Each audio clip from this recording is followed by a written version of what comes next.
Good morning. Wait, I don't think I can hear Gareth now.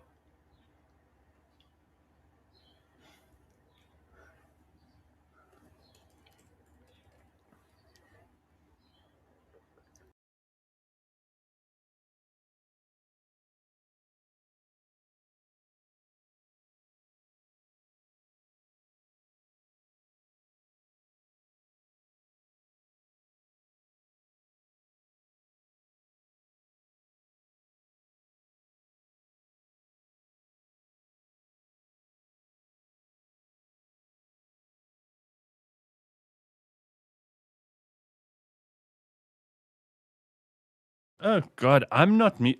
I was muted. What an idiot! I've been talking to myself for the last 5 minutes, and I was blaming Mash. Morning, everybody. I was just saying it's a hell of a start to a Friday morning, and also the beginning of. Well, I'm gonna call it okay. And I know people are gonna say, "Don't jinx it, don't jinx it," but I think we can say goodbye to winter. This week has been beautiful, and I've enjoyed every single minute of it. All right, let's bring in Mashani Sifuti. Good Good morning, Mash. morning. How are you doing, Gareth? Sorry. Yeah, well, great until I realized like I was muted and I thought it was you that was the problem, but it was me. Oh, it happens at this time of day. Yeah, how have you been, man? What's up? What's news? I've been amazing. I've just been minding my business. I've just been YouTubing away. And yeah, life has been pretty good. Life has been pretty relaxed. But I am still trying to, stay on top of things. I'm not trying to be too relaxed, but life has been very relaxed overall. You've I think been I've learned, I YouTubing. think I've, You've been YouTubing away. That reminds me yes. of when that guy. Who's the dude who does Steven, the podcaster man? He he. I should know this Steven. guy's name, huh? Who's Steven? Steven who? The The podcast? guy who does that. It's one of the biggest podcasts in the world, man. What the hell's his name? Somebody can in the comments. You'll remind me.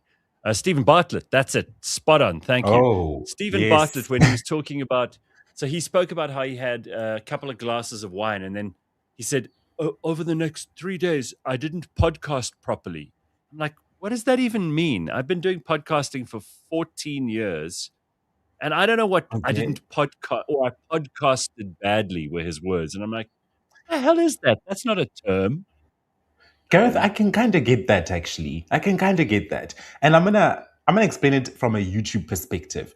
So here's Yeah. something I've come to learn recently. This is something that has completely changed my life. And that Okay. is have fun in what you do and you'll accomplish amazing things. Just have fun in what you do. That's what I've learned. As long as you're having fun, you can accomplish anything you set your mind to. And with how this relates to my YouTube journey and me doing YouTube now has been, if I'm not having fun recording or editing an episode, it's like my audience can tell. It's like they can tell something's off about him. So I really have to have fun all the Yeah. time. Yeah. Yeah. So I've come to learn that I have to invest in keeping myself happy. I have to invest in having a good time. I always have to be happy. I always have to be having a good time. And if I'm not having a good time, my audience can tell. So it's all about energies, and your audience takes your energy. And yeah, if you're not No, having a good time, I if you're kind of totally, I miserable, don't they can disagree, tell. right? I don't disagree Yeah. with any of that. But the word, I think the term that he used, he said, I podcasted badly. Now, that's not correct. I mean, like, I don't, and I do get what you're saying. Like, if you're not having fun, then no one who's going to listen to or watch you is going to have fun. That's exactly Yes. right, and I think that's honest. Mm. And people, you can tell straight away. You don't have to have been a listener or a viewer of a show for a long time. I can tell with the shows that I watch and pay attention to and subscribe to. I can see straight Mm. away if that person is not on form that day, if they're not Yes. connected to what's going on, they don't really want to be in a conversation with those people they're talking to. You can tell straight away. But the problem I have is the 100%. term he used. I podcasted badly. I'm like, dude, that is not even a word. You can't say that. That's bullshit. Yeah, how is that? What does that mean technically? Like I talked badly. I talked badly in front of Yeah, a what is? I microphone. mean, It's not really adding entirely. up. So completely apart from the fact that that's a bullshit word, it's also like it's not a. I don't think that is a description of something that you can do. It's not well enough worked out that you can podcast badly or podcast well. I've heard shows, Yeah. and I'm sure you have too, and maybe you even there are a couple of them that are dodgy, but you watch them almost because they're so bad, right? Oh, Um, yes. that's entirely okay because podcasting doesn't yet have established rules. It doesn't. I mean, there are shows Yeah. that are great, and there are shows that are absolutely shit, and some of the shit shows have great audience numbers. So there's no way Oh, to for tell. sure. It's not like a science. Yeah. No, there's no way to tell. So I guess you just have to figure it out as you go. But it's such a weird thing. Also, that Stephen Bartlett guy, he's the guy from Diary of a CEO, isn't he? That's him. Yeah. Wasn't he getting cancelled recently? I think he was getting cancelled for Well, the people. I mean, there's always some cancellation going on. I I know choose that not this being week cancelled. the big story in the news this week that everybody's talking about is this Cambridge professor who killed himself last week in London. A guy called Eh. Jason Arday. And there's still loads and loads of news about that. But there's also, I know loads of women in South Africa and all over the world love these crime stories. And Oh, there's a massive story in America about this mum who strangled her 3 children because she was dealing what? with postpartum psychosis. Okay. And it's turned into a massive argument in America. There are millions and millions of women who are like taking her side and saying, look, when you experience a psychotic break like that, that you are not responsible for your actions and they cannot find her guilty. And there are a lot of really stupid people Mm. too who are saying it's not even her fault, despite the fact that she has admitted it. She's the only suspect. There is lots of other evidence. And What? she's in court at the moment. She is the person who did it, but there are crazy people like that actress Lisa Rinna, who says, no, no, no, it's her husband Mm. because he's a Gemini. And I'm like, Wait, what? thank What does that God, have a to do with Gemini. anything? But that's his star sign. And this idiot is like, no, because he's a Gemini, it was his fault. I'm like, you Yeah. imagine if we had courts that were run by idiots like Lisa Rinna. They would look at your birth chart and decide whether you were guilty or not. It had nothing to do with the evidence. So that is the biggest No. story in America now by far, because you've got all these people talking about, you know, what it takes for a mom to get that out of touch with reality and who's that. She was on 6 or 7 different types of medication when she did it. Um, No. yeah, it's a horrible story. I mean, it's tragic in so many Oh ways my because gosh. she sent the husband out on an errand. She said to him, "Oh, won't you go and get the groceries or whatever?" And while he was Mm. away, she strangled their 3 kids. Um, That is it's just crazy. yeah, it's the most horrific story.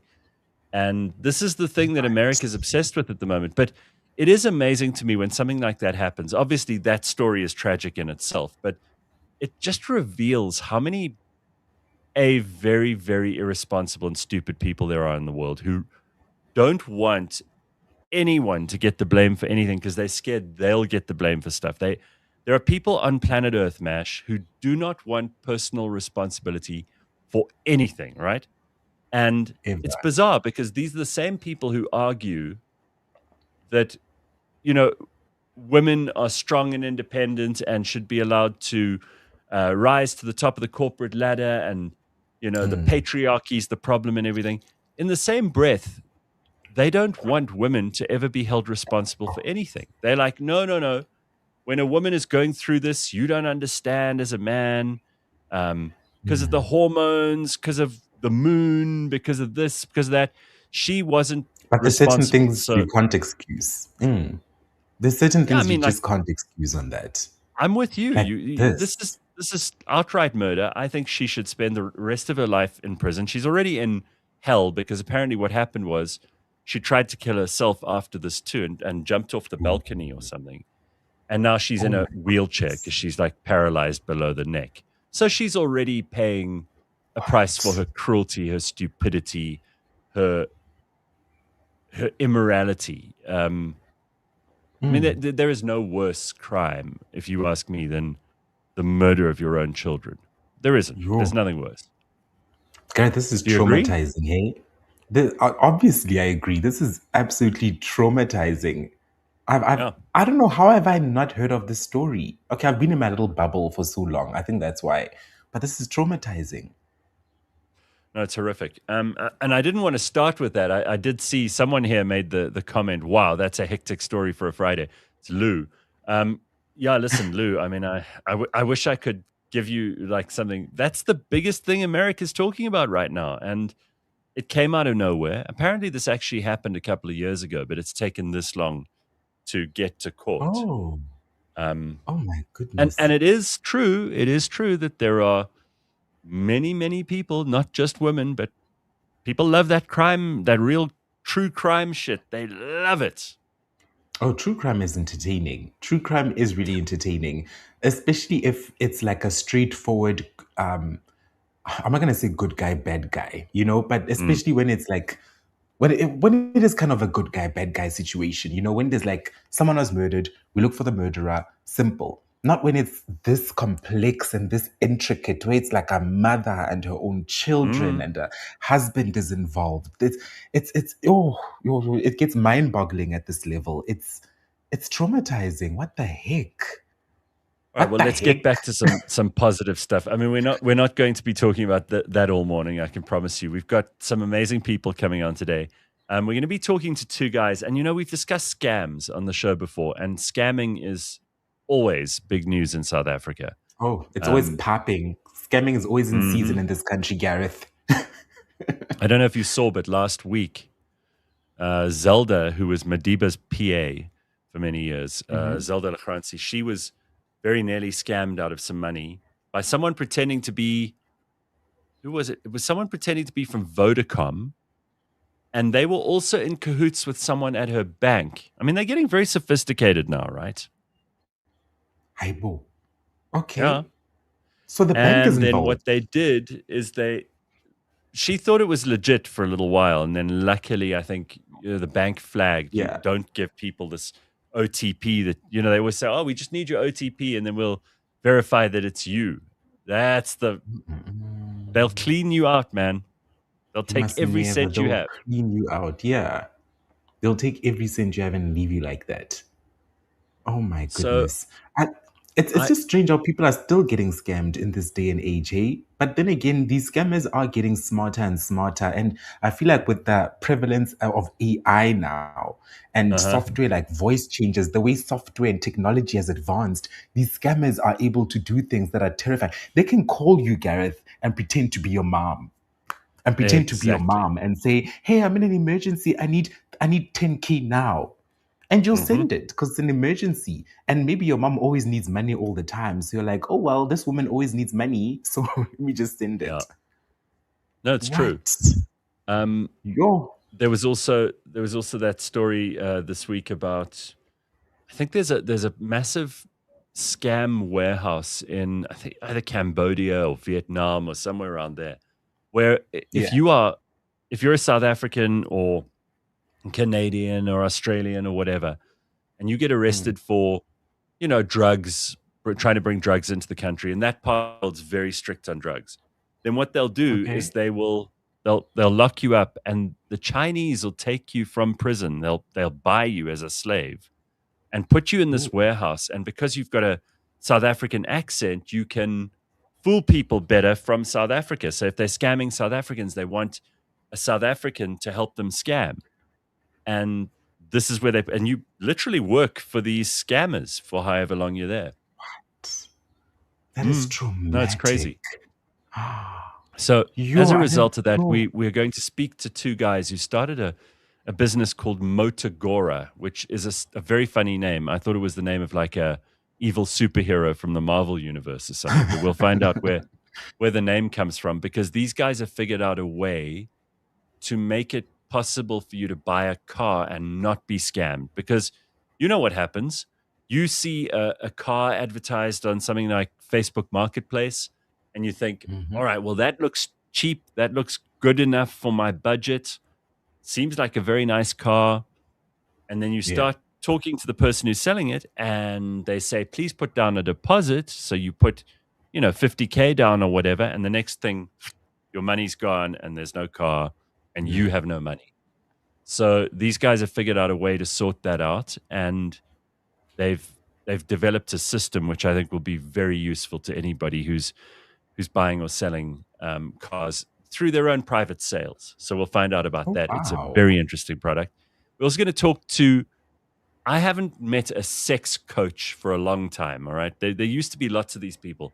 There was a woman called Dr. Ruth back in the 1980s, 1990s. She was this little Jewish woman who was the first person to ever talk about sex and orgasms and oral sex and all the different stuff back Yeah. in the day. And she broke the ground in those days because nobody talked about that shit on television or on radio or anywhere else. Oh, Now, wow. obviously, there are loads of people who are making a living out of this. And one of those people is Nicki Brivik, and she's in Cape Town. She's an accredited sex coach, and I want to find out all about what she's doing. She's also, by the way, a personal injury attorney. She was for 20 years. And I want to know if the two go together. Like if you are I feel having like the two rough do go sex with someone. together. I mean, Yeah. if you're having rough sex with someone and then you suddenly, you injure yourself, then how great to use the Mm-hmm. sex therapist as your personal injury attorney. Two birds with one stone, coaching and therapy. What? Sign me up. Coaching. Yeah. Oh my gosh, that is crazy. What? Lou says that it's sad that some people are gullible or desperate enough to get caught in a scam.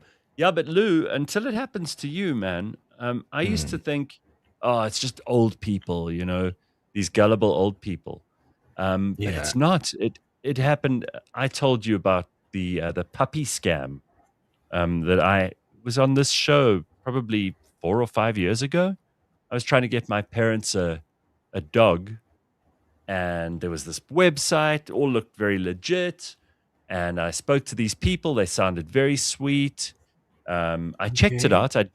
I did quite a lot of due diligence, and I said to them, "Here's the money." It was like 6 or 7 thousand rand for this dog, and they were sending it, and I was getting updates from them. And oh, the dog's just arrived at the airport, and then there was no dog. It was Wait, they were all flying the bullshit. dog?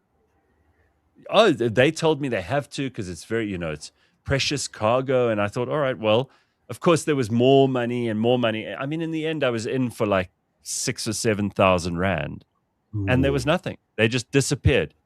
As soon as I tried to find out what was going on, called the number back, nothing, Mash. And keep in mind, you're probably not the only person they were operating on. It was you and No, 20 other people at absolutely once. So they made correct. 7K, 6K times whatever. How many people? These And you people know are how making a lot of money with this garbage. and you know how stupid you feel because you think, Hmm. um, I'm not a dumb person. I won't get caught out. I'll We make sure always that I think check that. this. You check you put the bank details in, and you're very careful to get it Hmm. right. And you think, well, if they've got legit bank details, then my bank can just follow up if there's a problem. Well, they don't. Hmm. They definitely Yo, don't. yo, yo, yo. Yeah, Garrett, these scammers are getting smarter and smarter. As you know by now, I no longer work in corporate. But while working in corporate, I still kind of diddle and daddle in corporate still. I'm still kind of contracting. So I That haven't sounds left. dirty, Mash. Diddle and daddle in corporate. That sounds very dirty. I'm just diddle and daddling over here and there. So I'm Yeah. just helping them out wherever. I'm just contracting.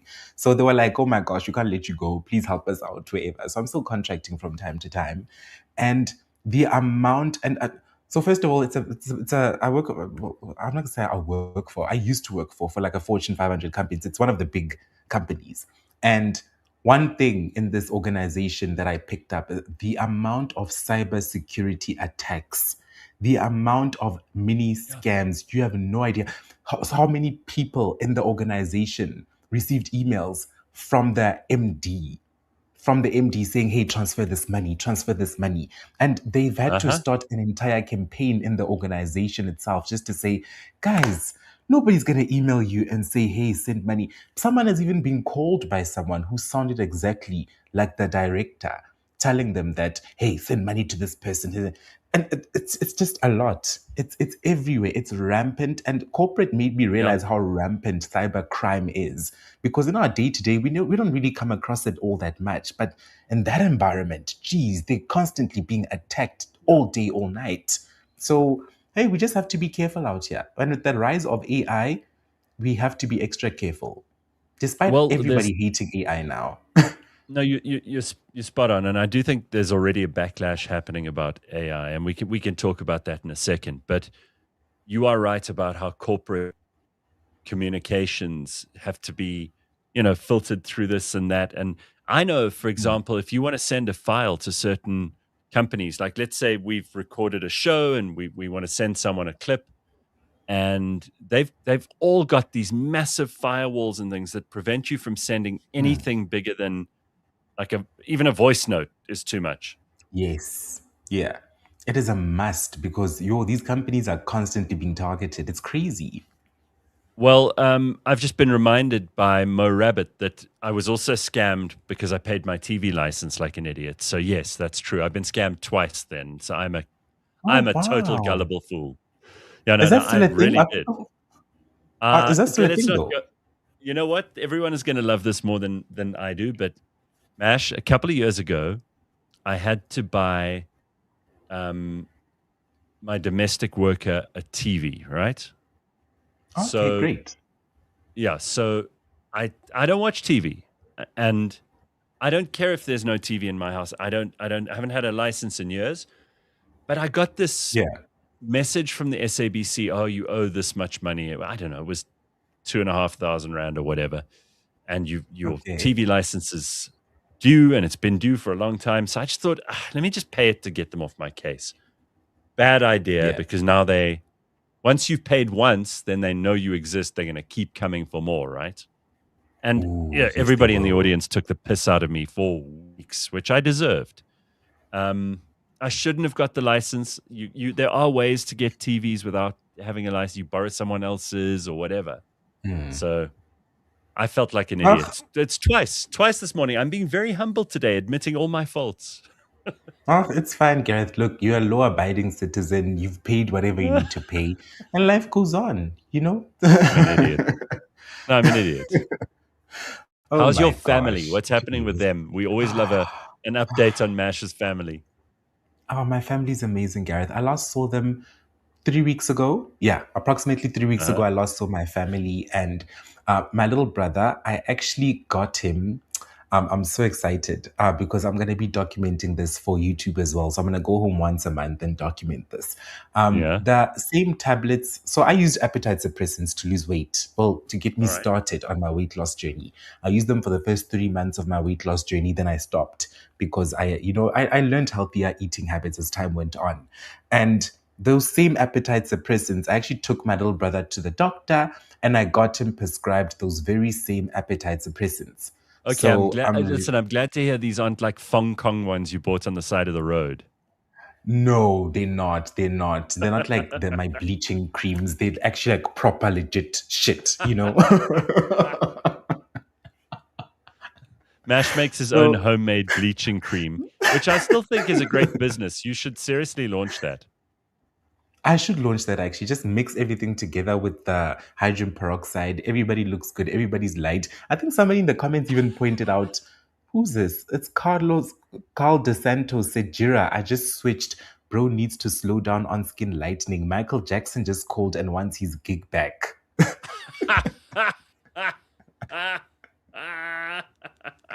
All Oh, right, but I jeez. but I derailed you. So you got some appetite suppressants for your brother. So how big is he Yes. at the moment? Like, is he So enormously fat right now?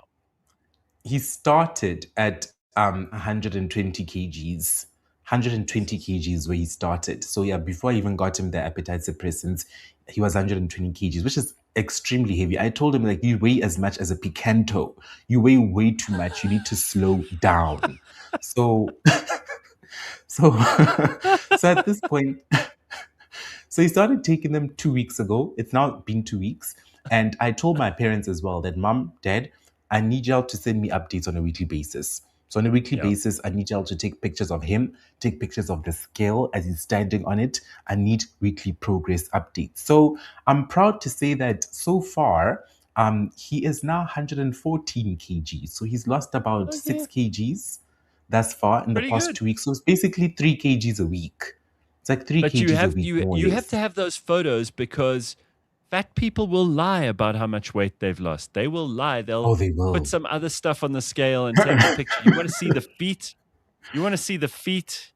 You want to see they're Yeah. on there. You want validation from your mom or your dad. You got to know this shit. Otherwise, you can't Oh, track him. 100%. Yeah. So my mom was even telling me that because I can't see properly in the pictures that she sent, but she was telling me that even his clothes are starting to like become bigger. Because Garrett, 6 kgs is a lot of weight to lose. 6 kgs is a That lot of is. weight. That So is. it's clear that it is working for him. And my main priority in helping him out with this was mainly Gareth, when you're gluttonous and food is all that's on your mind all the damn time, you just food, sugar, sugar, sugar all the time. You, you. Oh, someone says I'm looks maxing. But You are. when you're always thinking about food all the time, you don't have room in your brain to think about anything else. Food takes over your mind. Food takes over Mm. everything, and it's something that I realized myself is that as soon as I removed food, that constant yearning, that constant hunger, that constant craving for food, even when I'm not even hungry, when I'm just bored, I Hmm. learned that I'm able to now fill that time with stuff that makes me happy. I'm able to make myself happier with stuff that makes me happier. So I no longer feel a need to, even I'm driving, I'm like, oh God, I'm going home. I want to be bored. Let me just get McDonald's so I can just chow on something and watch some TV. Now I always give myself something to do. I keep myself busy all throughout the day. So that's what I told my parents as well, that listen Yeah. up. He needs to lose weight so that he can find something to keep him busy. All my little brother does all day, he just goes on TikTok live and he just, oh my gosh, his TikTok lives are so cringe. He's just asking men for money on TikTok live. Gareth, Oh, I wow. can't even. And he just, yeah, he just talks, oh my gosh, the way he talks to you, he's like, hey, daddy. Hey. That's how he talks to these people. Oh my gosh. Oh, But no. Haven't you ever wondered what kind of men are on the other end of that handing over money? I am Who are these terrified. men? Like who are these guys who are going online watching young men and women and then sending them cash for this horrible Sending them cringy money. stuff? Yeah, Who are these there guys? are men out there who are into this stuff because my little brother ain't out here asking for money. He's not working. He's just sitting at home at the moment, but he's not asking for money. Yo. So that to me was a sign that we need to keep his mind busy. We need to get things going. And he can't, I don't want him to fall into that rabbit hole where he's just like, oh, daddy. And there are people out there. Remember, Gareth, there's a whole community of people out there. And I'm gonna be covering this on my YouTube channel. It's my channel name is just Mashy Y'all. But there's Yeah. a whole community of people. They're called feeders. These are people who just thrive off of feeding people. They just want to see you Yeah. get bigger and bigger and bigger. And it turns them on so much. The more you eat, the more they get turned on. And they love it. They want to feed you until you, they want to feed you until you, that's what they want to Yeah. do. And it turns Hmm. them on so much. And I feel like my little brother might have gotten himself mixed up in that community somehow. I don't know how. I didn't even know that there was a community like that targeting young boys, but here we are. So yeah, so I'm trying to get him out of that. I'm bulldozing him out of that little community he's found himself into. But yeah, it's weird. Gareth, there's a fetish community for everything. Anything you can think of, there's a community for it. There's someone who's willing to pay. It's terrifying out there. Well, I suppose this is also it falls under the scamming thing, right? Because Lou says, yeah, so in some way your brother's scamming people, but I mean they're voluntarily handing over the money. No, he's not And even scamming you them. know, They know he's fat. Yeah. yeah, exactly. But I'm concerned because we've spoken about this online gambling stuff, right? And how dangerous that can be and how many people in South Africa, they've made 1 week's wages and they go straight to like some kiosk in Sunnyside in Pretoria. Or Mm. worse, they just go online on their phones and they play like Aviator or whatever. And the next thing you know, 100%, yeah. you're like, all your money's gone. That's also, it's not a scam because Ooh. you know what you're doing. You're hoping Yeah, to win, but also the odds are just not in your favor. And people you play signed this. up to Apparently, it. that's the most popular thing in online gambling is these dumb games where you like fly a plane Mm, and you hit like the coins. And I don't know how it works because I've never played it. But this is what people are mostly losing their money on, and that's not a scam. But people do this day in day out because they want to. They're hoping, they're dreaming of striking it rich because they're so mm, mm. deep in the debt hole, or they just don't have any way out, I suppose. Yeah. For sure. This stuff is addictive. Online, spending money on the internet is addictive. Whether you're spending money paying there's people who are addicted to just paying people on TikTok. Like Yeah. just watching Yeah. people's lives and gifting them galaxies and just gifting people. And you Correct. think to yourself, how much money does this person have? Is this person budgeting for these TikTokers? I've seen this on TikTok where people are just giving so much money to a person. You're like, where are they even getting this money? Where they so I don't know. I don't know what's happening out there. A lot is going on, but yeah, all I could do for my little brother is just help him out with losing weight. That's all I can do because I know Yeah. that if he just loses weight, his brain is going to start functioning at a more reasonable capacity, and he's not going to be involving himself in all this weird shit that he's getting into. So I just want to get him out of that more than anything.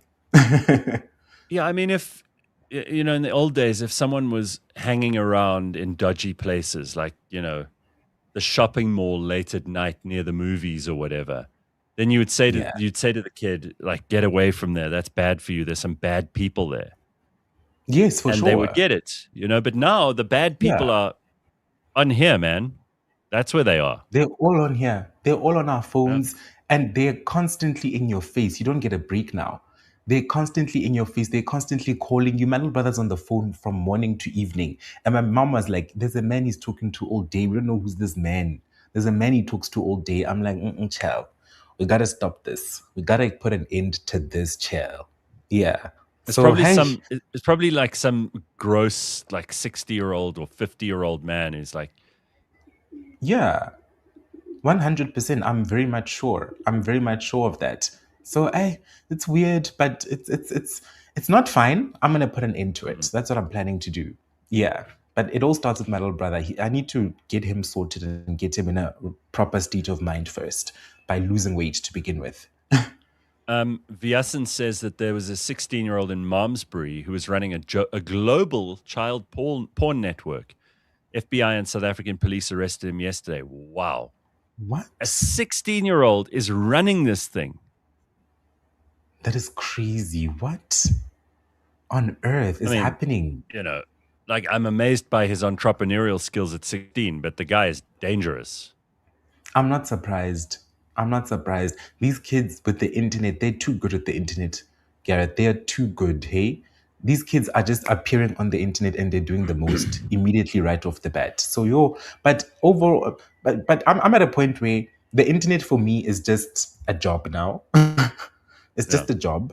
And yeah, and also Gareth, I'm also against AI now. I'm Tell becoming me. anti-AI. I think YouTube is what has made me anti-AI, but Yeah. people on YouTube, well, my audience in particular, is so against AI. They're so against AI. And I've been watching a lot of YouTube, obviously. I do YouTube, I have to watch YouTube. And there's actually a breaking story at the moment that's happening on YouTube. There's a guy who is he's how can I describe him? He's like a fitness trainer and he's a Mhm. science-based fitness trainer. His name is Dr. Mike, actually. Dr. Mike Israetel. I don't know if you've Oh heard yeah. this name before. I've heard of Mike Israetel. Yes, absolutely. He's very good. Oh, yeah, he is very good shape, but not anymore, apparently, because he dropped a book not so long ago. His latest book is called The Aesthetic Revolution: Embracing Vanity and the Future of Fitness to Unlock Your Healthiest Self. And recently, there's another YouTuber, his name is Solomon. Solomon has gone on as so Solomon actually bought Mike Israel's book. He bought this book, Mhm. started reading it, and then he came onto YouTube to report back on what he read, on basically to give a review. Yeah. Turns out Like 90% of the book is AI. It's all just AI slop content. And number one way to tell are the M dashes. There's like 1,000 M dashes per page. There's 1,000 M dashes. And AI speaks in a certain way, Gareth. AI utilizes the rule of threes. So AI can never say something is marvelous. AI will say it's marvelous, grand, and something else. It utilizes the Right. rule of threes when communicating. Yeah. So in his book, everything is described in three different ways, like marvelous, grand. Doing push-ups is great for the chest, great for this, and great for that. But it's all saying one thing. It's three Yeah. statements saying the exact same thing. So yeah, this guy Solomon has been exposing Mike Israel. His video is actually going viral now on YouTube. I Wow. think it's at like 500,000 views or something. Isn't it But wild people though are that getting that tired. in the whole process of, I've written two books, and it's a quite involved thing because you do your first draft, and then you spend a bit of time improving that. So you change words, you shorten sentences, you tidy it up in terms of grammar, and then when you think Yeah, it's ready, you send it to effectively an editor who goes through, yeah, spells, checks spelling, rearranges stuff again. They don't do yeah, major, they don't change the content, but they just tidy it up for you. And then for sure. eventually you get like a manuscript of the final book and what it's going to look like with a font and everything. So there are a couple of people who in publishing should be checking this stuff. I suppose there are lots of people who self-publish now, and then those checks Mm, aren't there. And maybe they run it through a Gemini or a Chat GPT or a Claude or whatever. But mm, it's amazing to me that these checks aren't there. And even, to go back to the Jason R. Day story, because it seems like the theme developing today is, and this wasn't something I planned, but it seems that everything we're talking about is just these people who are either scamming or faking stuff and using technology to hide behind when they pull these confidence tricks on the rest of us. They con men. That's what they are. These are people 100%. who Yeah. have learned how to use AI to bullshit the rest of us into buying stuff and parting with our money. And it just Hmm. seems like this is an absolute shit show at the moment. There's just no way we can roll back how, of course, technology is great and AI is terrific. And if it's used by the right people for the right things and you've got good goals, then it's amazing, Yes. right? It's going to change the world in positive and amazing ways. But it's wild. Like bad people, whether they're using a club to hit you over the head with, or whether they're using AI to fool you with, those bad people Mhm. will just use it as another tool to get what they want, which is usually money. For sure. For 100%. Yeah. People are taking shortcuts. People are, I don't get why people are even entering creative fields with AI. It's like, why? There's not, one thing that really gets to me is when people use AI on, for example, YouTube thumbnails. And Mm. have you seen the AI art, Gareth? All these AI Yeah, that's posters, they all look like slop. None of it yeah, looks good. It doesn't look yeah, yeah, yeah. appealing. But the way people are overdoing it lately, oh my goodness. I mean, the other day I got an email from someone and I could tell it was typed by AI because of all the M dashes and all the emojis. Everything, Mhm. instead of bullet points, they use stars. Who the hell uses star emojis as bullet points? Come on, we can see right. Guy. So, so, Yeah. so yeah, someone else was using AI the other day, and they sent me an email, and the email was about like an event and stuff like that, but it had no date. It said, please RSVP here. And I was like, look what AI has done. This person typed a prompt. They said, hi, Steve, give me an invite for this. But they didn't check their email because their email had no date. It was like, yeah, please RSVP. RSVP to come join us. I was like, when? When? Should I go there now? What's going on? But because they used AI, they didn't double check these things. And AI hallucinates. It hallucinates. Yes, it So I'm at a does. point where personally, I am against AI now. I'm fully against Okay. AI. And yeah, from now on, even like everything I do now, I try to eliminate AI from the process. I've come to realize that people like even my thumbnails on YouTube, they aren't the best looking thumbnails, Gareth. They look kind of wonky, kind of clunky, but I've come to realize that's what people love. People love the It's fact real. that they look kind of It's real. clunky because it's like he did it. It's not Yeah. some AI generated thing that he did in like 2.5 seconds, and he wasted a gallon of water doing somewhere in America. So, yeah, It's so I'm funny. I was against it I was at an event last night, and I was talking to one of the people who runs Boss Models, and now.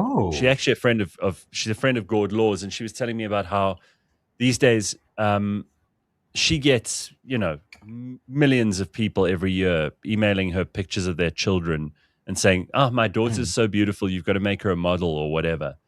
And they yeah. have these heavily, it's not just photoshopped now, because as you point out with the YouTube thumbnails, people completely make up a version of themselves that doesn't exist.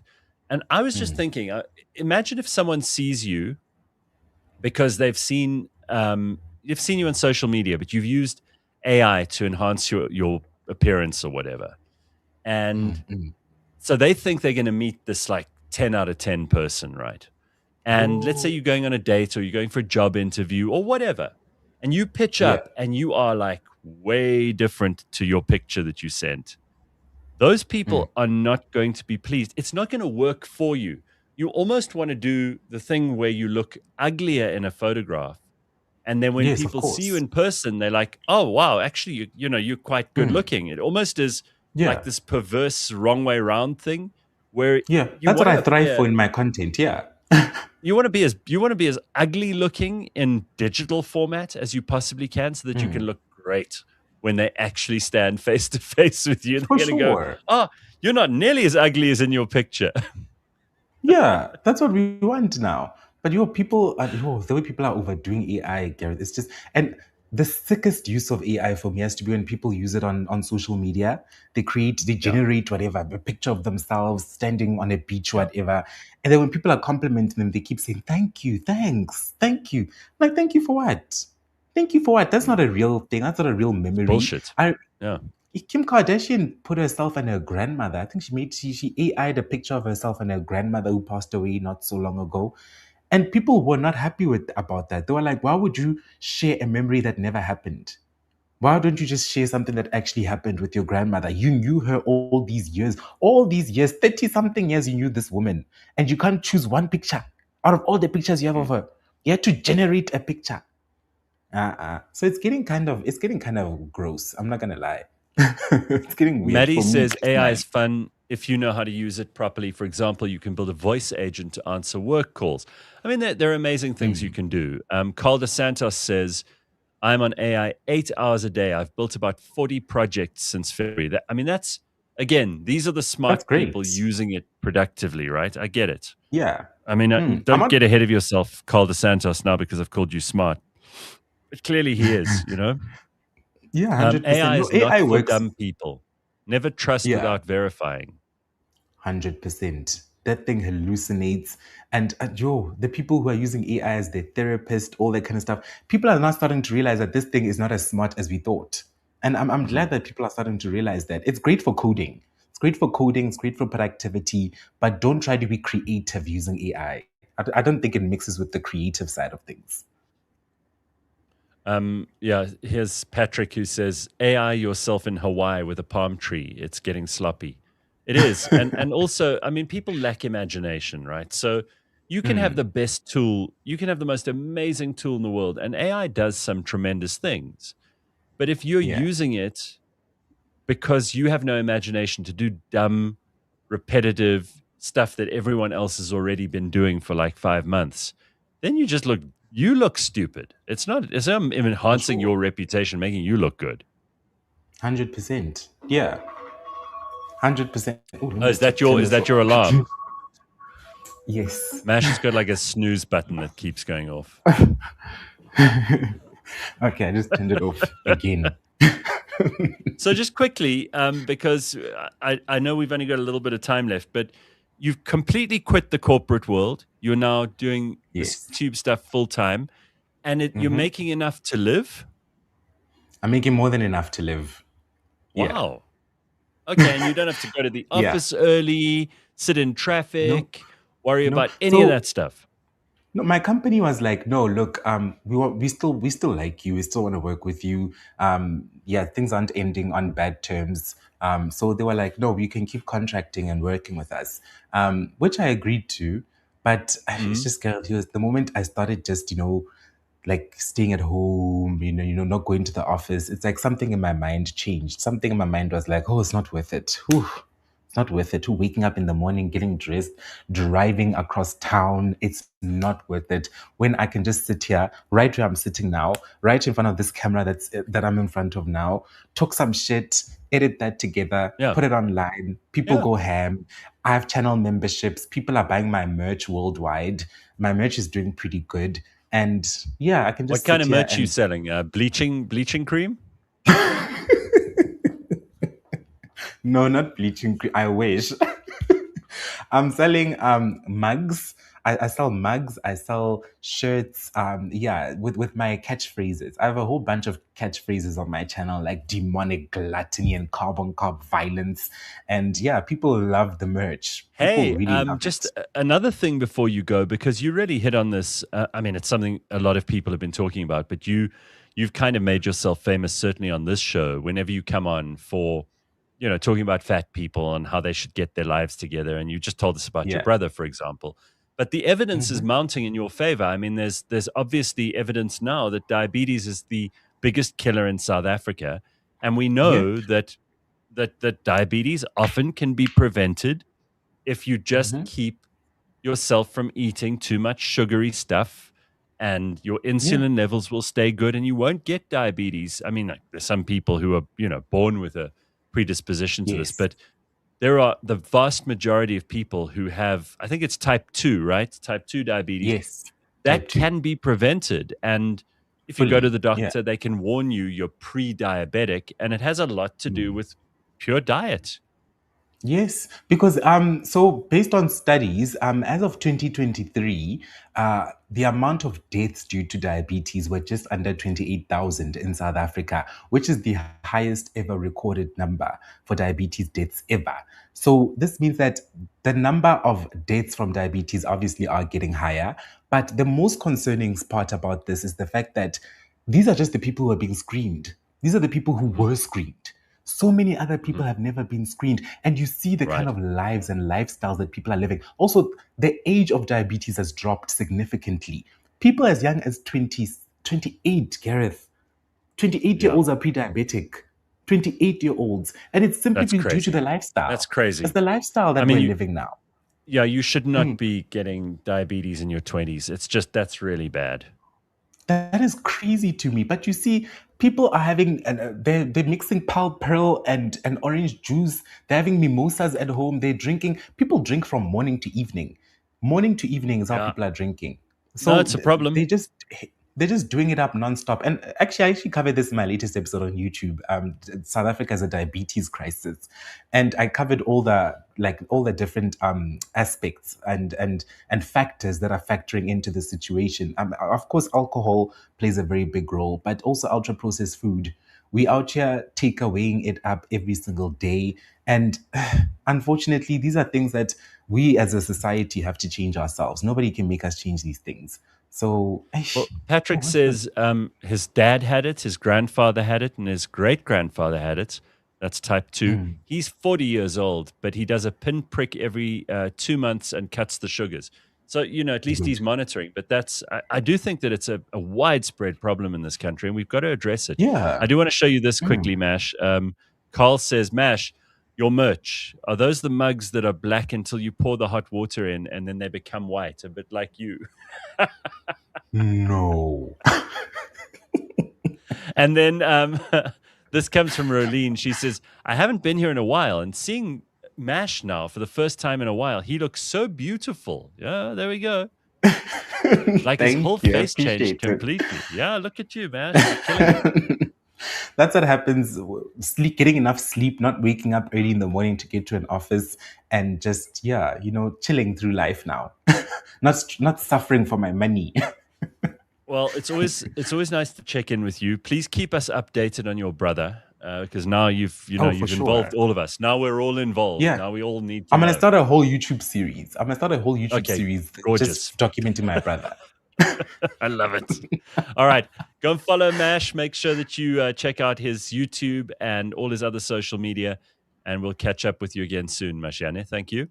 All right. Ciao, Gareth. Nice to see you, man. Cheers. All right. There's Mash, who we haven't had on the show for a couple of weeks, and we thought we'd check in with him.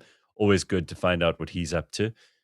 On his crusade, now against diabetes, his brother's fatness, and lots of other things. I mentioned earlier, and it's kind of been a theme that's growing through the show, the scamming professor at Cambridge, Jason R. Day, which has been a big news story for a couple of days. And again, people rushing to like support this guy, even though he was a patent liar and fraud. And then all these people who are rushing to support this mom in America, Lindsay Clancy, I think is her name, is the one who murdered her kids. I mean, just it's weird what people are going to go to the trouble of supporting these days, because obviously that kind of support is a very low cost thing for those people. So they can appear to be kind and considerate and thoughtful, and they're also hearing the other side of the story, but it costs them nothing. And we were talking about scams at the beginning of the show because everyone has fallen for some of this at some point. I know that there are probably some people who are smart enough to never get caught, but you are the exception, not the rule. Trust me. And I'm always curious about people who are trying to find, using technology very often, solutions to these ongoing problems for those of us in South Africa who are just interested in a fair and honest trade. And I met these guys by chance. They've got a company called Motogora, and it's Daniil and Matthew. And I want to bring them on this morning to just tell us about their company, what they're doing, because anybody who's fighting the scamming stuff is a friend of mine, and I want to get them on to talk to us this morning. So here's Daniil, and there's Matthew. Matthew, you need to move into the middle of the frame. We can't see you. There we go. Morning. How are you? How are you, Fine gentlemen? and you? Good, and you? Good. It's early on a Friday morning, so thanks for making time for us. First of all, because I already told everybody when I saw the name of your company, I thought, oh, okay, it's a Marvel villain, a Marvel superhero villain, Motogora. Oh, but it's not. Actually, I love the name because you'll explain. Daniil, you go ahead and explain this because there's history to it, and there's ancient Greek history to it. Indeed, indeed. So, yeah, when we originally started this organization, to find a original name as well as a domain name for websites and so forth, and for the application, we went through hundreds of different names, combinations, uniqueness, and what we came across was the word Motogora, when it comes from two different words, moto being the Latin word for motion, and then agora is a Greek word for a trusted marketplace, ancient Greek trusted marketplace. So we bundled those two together because that's basically our ethos for that company, and the sort of slogan is where motion meets trust. Well, I love the cars in the background, and there behind Matthew, we can see the logo of the company. But tell me why this company came about. Like, what was the need in the market, in the agora, for Motogora? Do you want to maybe take that, Matt? Yeah. So Matthew, you tell us. We tried to buy a vehicle online, and obviously buying that vehicle online was through the big blue marketplace, and everybody sort of has a vehicle, and you find deals that are too good to be true, and it's because they really are. So we tried to get a vehicle. Our person tried to get a vehicle, and it became such a drama that I eventually felt like I was going to be robbed or stabbed. And then I was telling Daniil about it and said to him, look, if only there was a really good marketplace for vehicles that we could do this, do that, be able to verify that the people are in actual fact real. You're not constantly putting your money out and having a chance of being robbed. That we'd be in a much better position. So Daniil said, okay, well, I think I can build that. And that's how we came about to build Motogora. And then it sort of just snowballed into it being this thing where we've built it verified it to the point of where every person now is verified. We've added the extra layers in where you can now get finance within our app. We do vehicle inspections within our app. You didn't actually get scammed yourself. You didn't lose any money, no, right? luckily not. Okay. I drove around in the day, probably on the day that we were trying to buy the car. I think I drew 50,000 Rand in cash, and I drove around for about 4 hours trying to meet this guy wherever he was, but just could never get him because it was a constant story like, oh, come here. And then eventually I was like, no, wait a minute, I'm going to be robbed. Yeah. So we called exactly. it a day. And So it's a repeated occurrence. It is a repeat occurrence. And we were talking about how, just everybody, with the exception of obviously a couple of very smart people who listen to and watch this show, who keep telling me how dumb I am because I've fallen for a couple of scams before. And I think often like I'm too like smart. I'll see the signs, but people don't. And if you think about cars are often either the biggest or the second biggest asset that someone owns. And you've got to be super careful about where you decide to trade, either whether you're buying or selling a car. And you mentioned you were being very diplomatic about it, and you said, Matthew, the blue place, but Facebook Marketplace is huge in South Africa. I mean, people are buying and selling stuff there all the time, and they use other platforms as well. And we know how competitive the vehicle market is, right? I mean, there's so many companies popping up left, right, and center. Some of them have become enormous and very successful businesses. But your background, Daniil, kind of positioned you guys in a way that you could build the technology solution to this problem. Just give us a little bit of background, and we'll start with you, Daniil, but also from you, Matthew, of what you were doing before this. Sure. So, I come from 20 years in the IT sort of realm where my main sort of function or service that we delivered was around corporate governance, archiving, e-discovery, so very security related. So banks, a lot of international governments, the likes of Sony Pictures. I mean, there's a number of different places I've been all around the world with. So it's been quite a journey over the last 20 years, and it's also this build of the of Motogora has been a passion, which I've always been an avid car enthusiast, and now merging that interest with my experience, I think we've built this application from the ground up with security in mind, with verification in mind, and trying to make it the safest, smartest place to buy a high net value asset, such as a vehicle.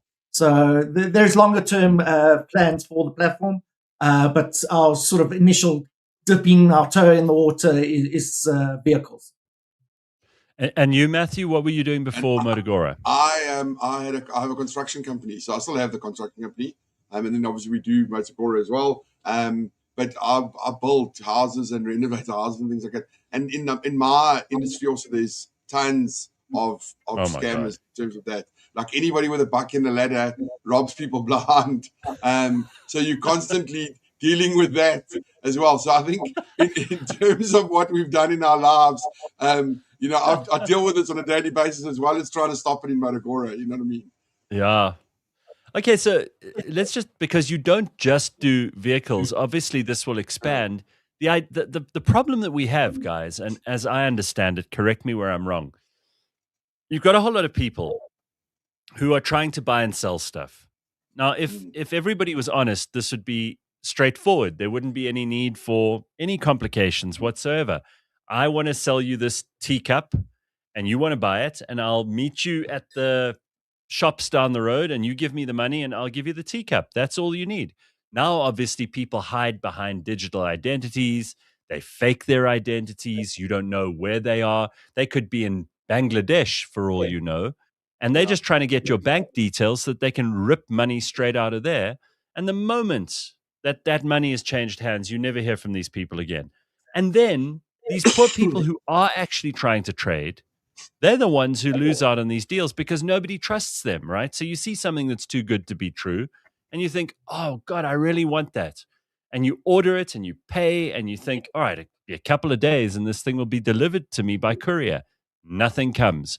How do you verify people online? How do you verify a deal? Yeah, I can take that up. So we've got multiple layers of verification. So when we talk about verification, a lot of other platforms say, "Hey, we're just going to verify an email address." We go Mm, about 5 steps in front of that. So when we do a verification of a user, any user that comes onto our platform, before they can actually list a vehicle, they need to verify their personal identity. And what they need for that is their ID number, telephone number, an address, and their full names. What we do then is take that information. We've got a search aggregator partner that is connected to the various credit bureaus, the various Home Affairs, TransUnion, and we go and say, here's, let's say, Gareth Cliff, here's all his mhm. details.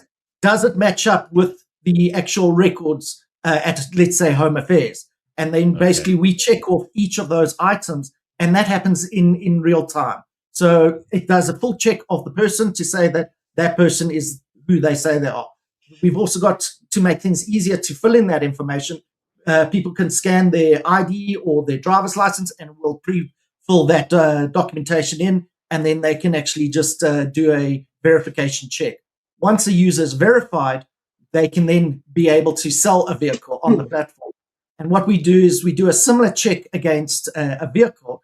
They can scan their license disc on their car, and we'll pre-populate that, and they do a verification. And that checks that the owner is the owner of the vehicle, and the vehicle's VIN number and engine numbers and all that match up to the likes of TransUnion. So we do those sort of checks. We also allow dealers onto the platform. So we do very similar business checks against dealers. So we do a lot of checks against the various touch points where people will be interacting with. And we also do bank verification, bank account verification details as well. And then once people are verified on the platform, they've listed a vehicle, they can engage with each other through a chat format. They can go through a whole negotiation, offer, counter offer, and then accept offers in that regard.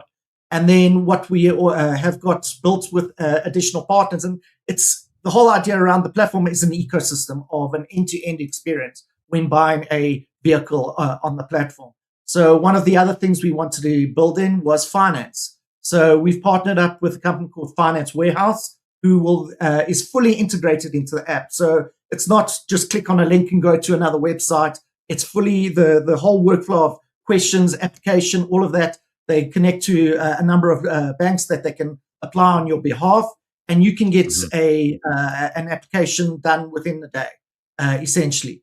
Okay, so then the obvious follow-up question here is how can people know that their information is safe with you? Because once they've given you all of that info, I mean, that we hear about data breaches all the time. We hear about people who go, "Oh my God, this is the company, or this is the bank, or this is the financial institution that I've been dealing with," and suddenly they've got all my information, and then some hacker gets all of that info from them, and then you are vulnerable.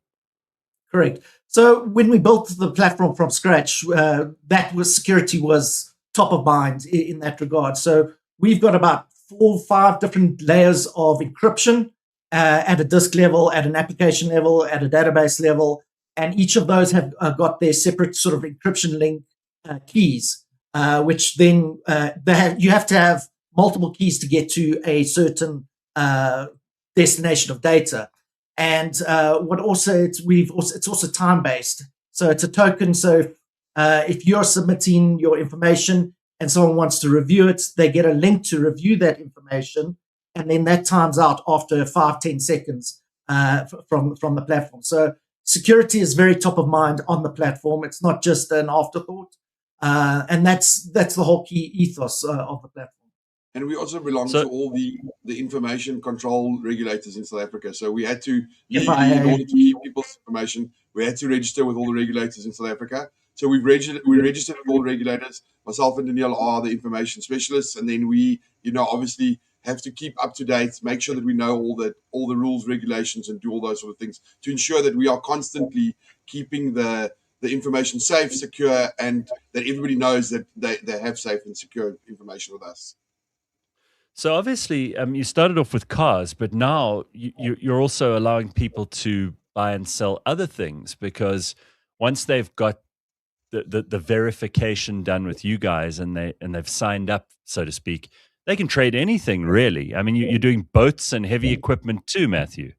Yeah, so we do boats, heavy equipment, yellow metal, which is basically like your excavators, things like Right. that. Currently, we just have boats and cars on the platform, but we are, the expansion is the ultimate goal is that we would sell anything, any high value asset we would sell, because it's safe, secure, and easy to do it on our platform. Something that we didn't mention is that we, in terms of like cash sales, if anybody wants to buy vehicles with cash, we have a third party escrow facility which is called TradeSafe.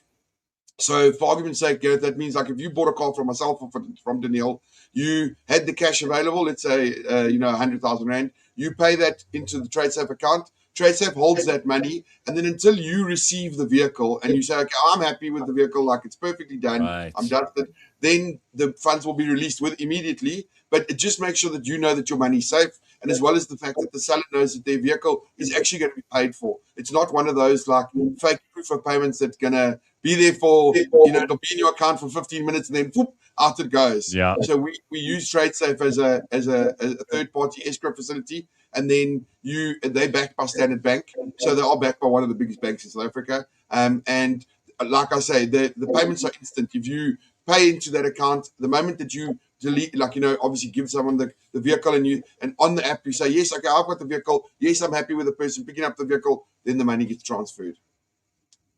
All right. So you're doing the Festival of Motoring, right? Yes. Yeah. Tell me about that. You want to start there? Yeah. So Festival of Motoring for us will be it's obviously a massive expo with that is about, obviously revolves mainly around cars and vehicles. So we'll be there. There'll be a couple of prizes for everybody to win. Those people that come and sign up. What else have we got? Oh yes, there'll be. There's obviously there's people in the pits. There's almost every vehicle and 4x4 thing that you can go about. We have a whole lot of like gumball machines and things like that. So people that sign up with us on the day come and hear about the platform. If they want to buy or sell any cars, we help them through that. There'll be a couple of prizes for them. I think Danielle is behind him there. There's one or two of the prizes available that will be giving away. So Danielle, you want to go take over there? Yeah. What do we Yeah, got sure. there? So we've got a Lego McLaren P1, so 1/8 scale. So what you see up at the top here, they're about 50 or 60 centimeters in length.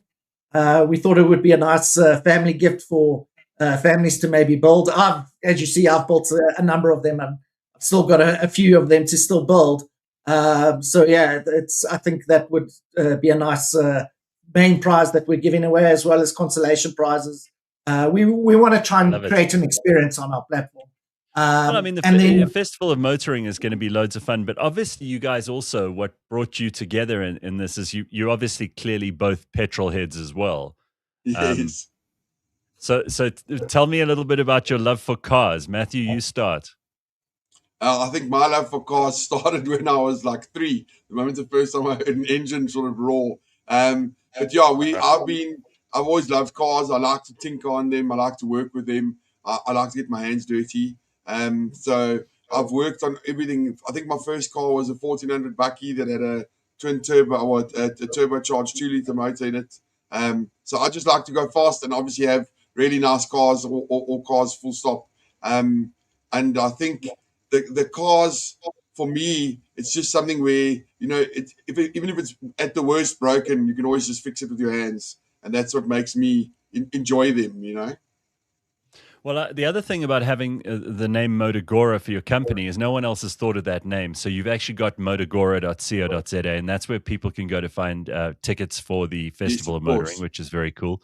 And Danielle, tell me about your love for cars. I don't want to move from that before we've heard your story. Yeah, so as again, started from a very young age.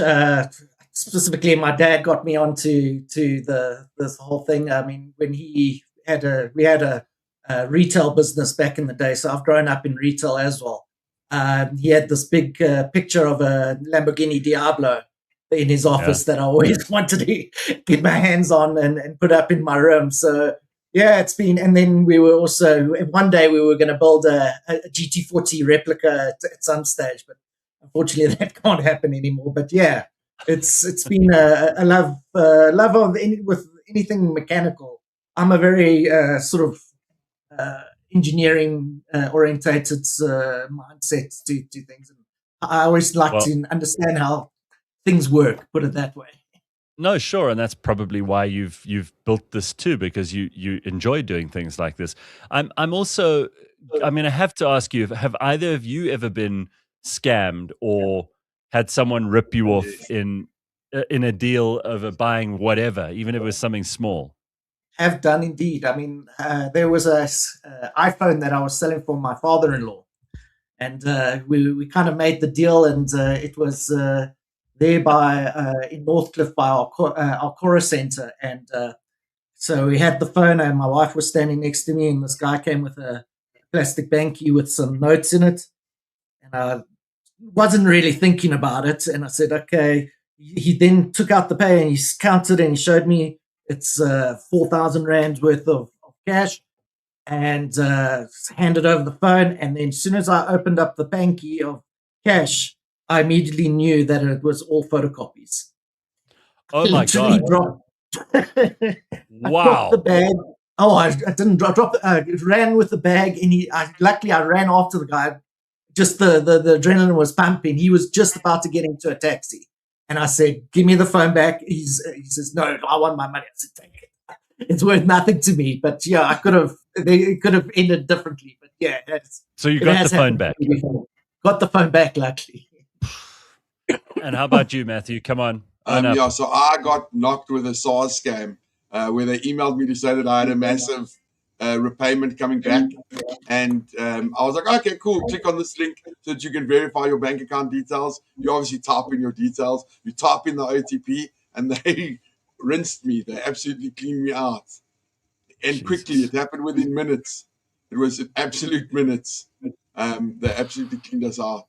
Look, the bank did give us some of the money back, but not everything, because obviously you put your OTP in, so then they, it is your fault or they, I suppose they say under the guise of that it's your fault because you put your OTP in, and you should have known better. But you don't know, with the way that these things work nowadays, or the way that digitally it works, you really don't actually know whether you are in actual fact on the right website or the wrong one. So we try. That's one of the things we try and ensure at Motogora, as well as that we use only one website, which is our www.motogora.co.za website, and there's one page. It never moves from that page. You don't go on and off of that page. It stays on that one, and Right. that's what you do. We Yeah, I try and mean, ensure that is. there isn't a day that goes by. I'm so glad that your site contains all of this inside of that URL, because the minute I see like a long, complicated URL pop up after I've clicked a link, I'm like, I'm out of here. You're like, what's 'Cause going on? Yeah, oh yeah, you just know that this is going to end badly. it's gonna hurt. Matthew, Yes, yeah. you've obviously got some nepotism going here on the show today, because I think your kids, Joshua and My kids McKenna. will think, "Go, Dad." Yeah. Yeah, there we go. All right. Well, at least now they also know that their dad was at least once scammed. So he's once bitten, twice shy. Exactly. It's funny to me, like technology that is used by bad people to do bad things. The only way to counter that is to use the same technology to beat them. So you've got to just be a couple of steps ahead. And obviously, these days, we were talking with Mash about AI and how much better that's becoming at, pulling off all kinds of like tricks. We've got the deep fakes. We've got essentially AI models like Mythos and Fable that are so good at being able to use information and to abuse information that Yeah. people are very worried about what the future is going to look like, and it's people like you who find solutions to these problems. But are you researching what's going on every day to try and see how you can circumvent these crooks Constantly. from taking our money? Yeah, constantly. I think one of the other sort of partners that that we deal with and comes into play with purchasing of vehicles, pre-purchase inspections. So You might, if we're car enthusiasts, we know sort of what to be looking for. But there's people out there that just want to buy a vehicle and make sure that it's legitimate. The markets with rebuilds, odometer rollbacks, it's rife in the market. And we partnered up with a company called View for You that actually does pre-purchase inspections, and they go through like 160 points of checking a vehicle. And it's all about the main thing is all about just being upfront. So if the car has been in an accident and it's been repaired, just be upfront with that. It's to try and hide that. It's always going to come back to you eventually. Or either you buying a vehicle that you think is fantastic and you go and drive it for a couple of weeks and the alternator packs up, or the turbo blows or something to that effect. It's definitely things that general people don't actually go check. They just think, jump in a car, drive, put petrol in and go. But the average we Joe have to doesn't be consider vigilant that sort of in the thing. market. The average Joe doesn't consider that sort of thing. They consider like, oh, okay, well, the car looks good. It's going to drive fine. Obviously, people, every sort of inspection and those sort of things also, we can't say, okay, piston number 3 is going to break in 20 kilometers. We don't, we do everything to the best of our ability to make sure that they all sort it out. But the average Joe doesn't know that if the vehicle doesn't, like it might have a scratch on it or something like that, then they're like, oh, okay, it's absolutely perfect. But quite frankly, it could have been in a massive smash and then been rebuilt. So that's where View for You comes in for us perfectly. They do like Daniel was saying, it's a thorough check. And they probably are. If you're on any sort of social media, they are the most controversial but the best inspectorate in South Africa, because they don't hold back any punches and they ensure that they take people to task. So if that dealership is wrong, they say that dealership is wrong. They're doing things that are bad. So they don't. Well, they don't allow any dodgy dealers. And that's why we partner with them. Stallberger here in the comments says some dealers who are dodgy have started banning View for You. Yes, correct. 100% correct. And then Vyasan wants to know, and you can answer this one too for us, Matthew, is how trustworthy are second-hand car dealerships? I mean, obviously there are good ones and there are bad ones, right? Yeah, that is exactly it. I mean, most second-hand car dealerships are probably are all above board, but there are, I hate to say it like this, but like the ones that are in Rosettenville and they advertising the same car and they've all got different number plates for the names of the car, like Big Boy Auto, Cash Auto, this one. Those ones, unfortunately, are going to be the ones that are going to rob you. When it's the same picture, like, I mean, Daniel and I have come through this already, where we've got a person that's tried to, this is how we know our system also works, is that we have a person who's verified, he's a legitimate person, he legitimately bought a vehicle, he's got the papers for it. Once we started to do our verifications, we found that it seems to us that the vehicle is cloned, because you've got a vehicle that has already had 3 number plates in Cape Town. The vehicle currently sits in Durban. The guy's got all the verifications and the paperwork for it, but on the native system, that vehicle doesn't exist with that number plate. So, this is the thing, is that he bought it from a legitimate dealer, but the vehicle seems to be cloned. So tell us about a recent situation that you've had, because there must be a couple already that was a very creative crook, or you managed to stop a deal going through that otherwise would have cost people a lot of money. I mean, give us an example. But I don't know unless these things are happening to me, by which stage it's too late. Yes. Tell me a couple of case studies you guys have had. I mean, this is the case that the most recent that Matthew was alluding to. And further investigation, I found out that the person actually worked at TransUnion, which made things even worse. And the RC1 document, which is like a pink slip or the ownership document, had 3 different license plates, but the license disc had a different license plate number, and they were both, the license disc and the RC1 document were registered on the same day, which also raises a number of red flags from our end. So he had a legitimate RC1 document, but there's just too many sort of red flags for us from that perspective, where we couldn't completely verify the vehicle to be legitimate. So what we did, we offered then to do some further investigations with some other aggregated verification partners. And so we're just waiting on some feedback for that now. Well, I think it's absolutely awesome what you're doing, because anybody who's fighting for the rights of consumers, since Isabel Jones died, guys, we just don't have anybody. Now you've come along. Thank God for that. You remember Isabel Jones? Yes. The lady had not done the Yeah, and I mean, we can't rely on Devi anymore because she might not even have a show on ENCA for very long. So we've got to rely on these guys. So you must go along to motogora.co.za and not only find out about the Festival of Motoring, and obviously you guys will be there explaining what you're doing to an audience of people at the festival, which is terrific. But if they want to find out more, it's all on your website. And I encourage anybody, before you make a sale, before you buy something from someone else, get on there and make sure everything is legit so you don't end up losing a ton of money. We've got some good blogs up there as well. Awesome. And lastly, it's just the competition for the ticket giveaway ends on Monday. So if you haven't entered yet, go drop into the competition, and we're giving away 5 double tickets to the Festival of Motoring. I love it.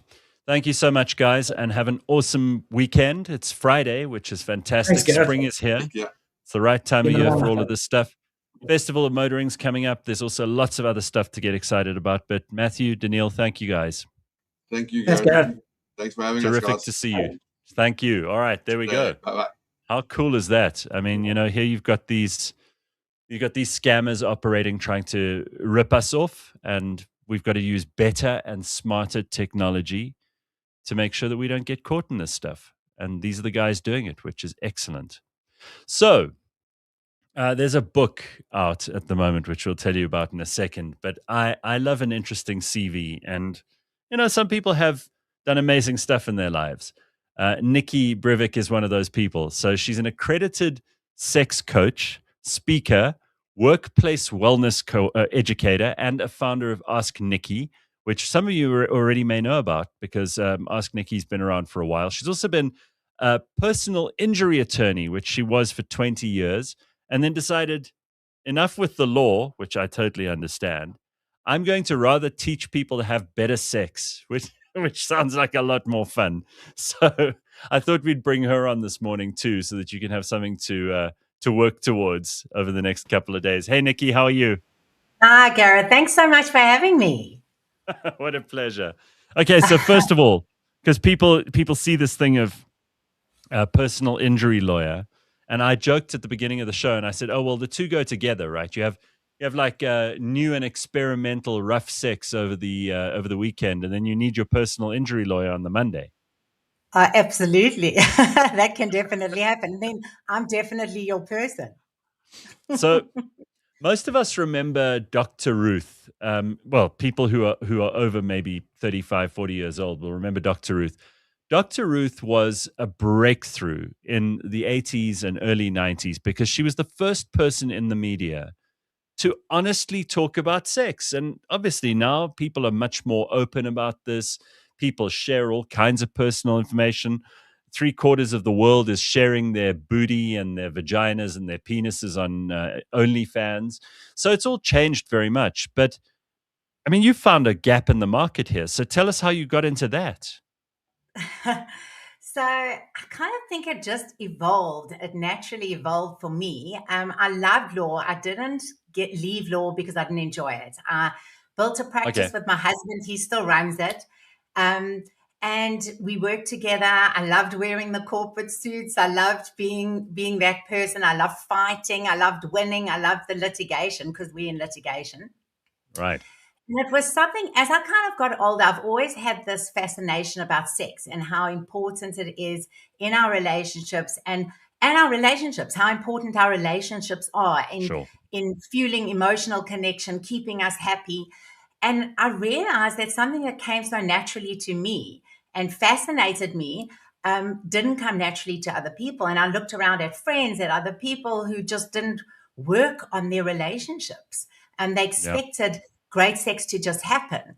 And I kind of started realizing this isn't right. We're not actually taught how to have great sex. We taught the mechanics of sex, reproduction, don't have it, it can be dangerous for you. Yeah. But we're not taught how to enjoy our bodies, how to give and receive pleasure, how to be connected. Why do you think that is? Why do you think there's still, despite the fact that, a lot of very conservative, and South Africa is a conservative country, whether we like it or not, people are very conservative. Sex is still such a taboo subject. Why are so many people missing out? And I don't mean this in a patronizing way. Why are so many people missing out on what excitement, joy, pleasure, and overall satisfaction you can have from having a good sex life, because they're embarrassed and ashamed? What do you think that is? I really have grappled with this question. I think it's obviously there's so many things. There's culture, there's religion, there's what we have been passed on, there's societal values. I think pleasure itself is something that is not is not something that we seek. We feel bad about having pleasure, especially women. I mean, when I Yeah, say yeah, I'm pleasure, exactly. it's crazy. People think it's like a swear word. And it's odd because we are surrounded by so much social media, as you said, that is obvious and overt. And yet Yeah. that doesn't mean that we're good at talking about sex or actually talking about connection with the partner that we are with. And so there's this curious disconnect. And I think that we kind of need to push change at a cultural and societal level to let people know that pleasure is our birthright. We are entitled to pleasure. We are entitled that it will, in fact, fuel our emotional connection, our longevity, our satisfaction in living. I mean, I'm like a proselytizer of pleasure because I really believe that when we go out into the world, we are better people. And, we smile at the barista, we buy a coffee for the next person, we go into work, we are more productive at work the next day Oh after yeah. having sex. I mean, and that's research says so. So, Oh yeah. you know, it's crazy what it does for us, but we will rather talk about how much we have in our bank than talk about we're having a bit of an issue, or I'm not feeling so much desire for my partner, or I don't know where my sex drive is at the moment. Are you having the same problem? Or even better, a great sex tip. I mean, I sometimes will offer a sex tip. Oh my goodness. It's like, what? Can you believe she said that? And I think that's kind of what happened with me is I was always that person. And I inadvertently became the place to go to. People were asking me, how did you do this? What did you do? And I just became a person for people to turn to.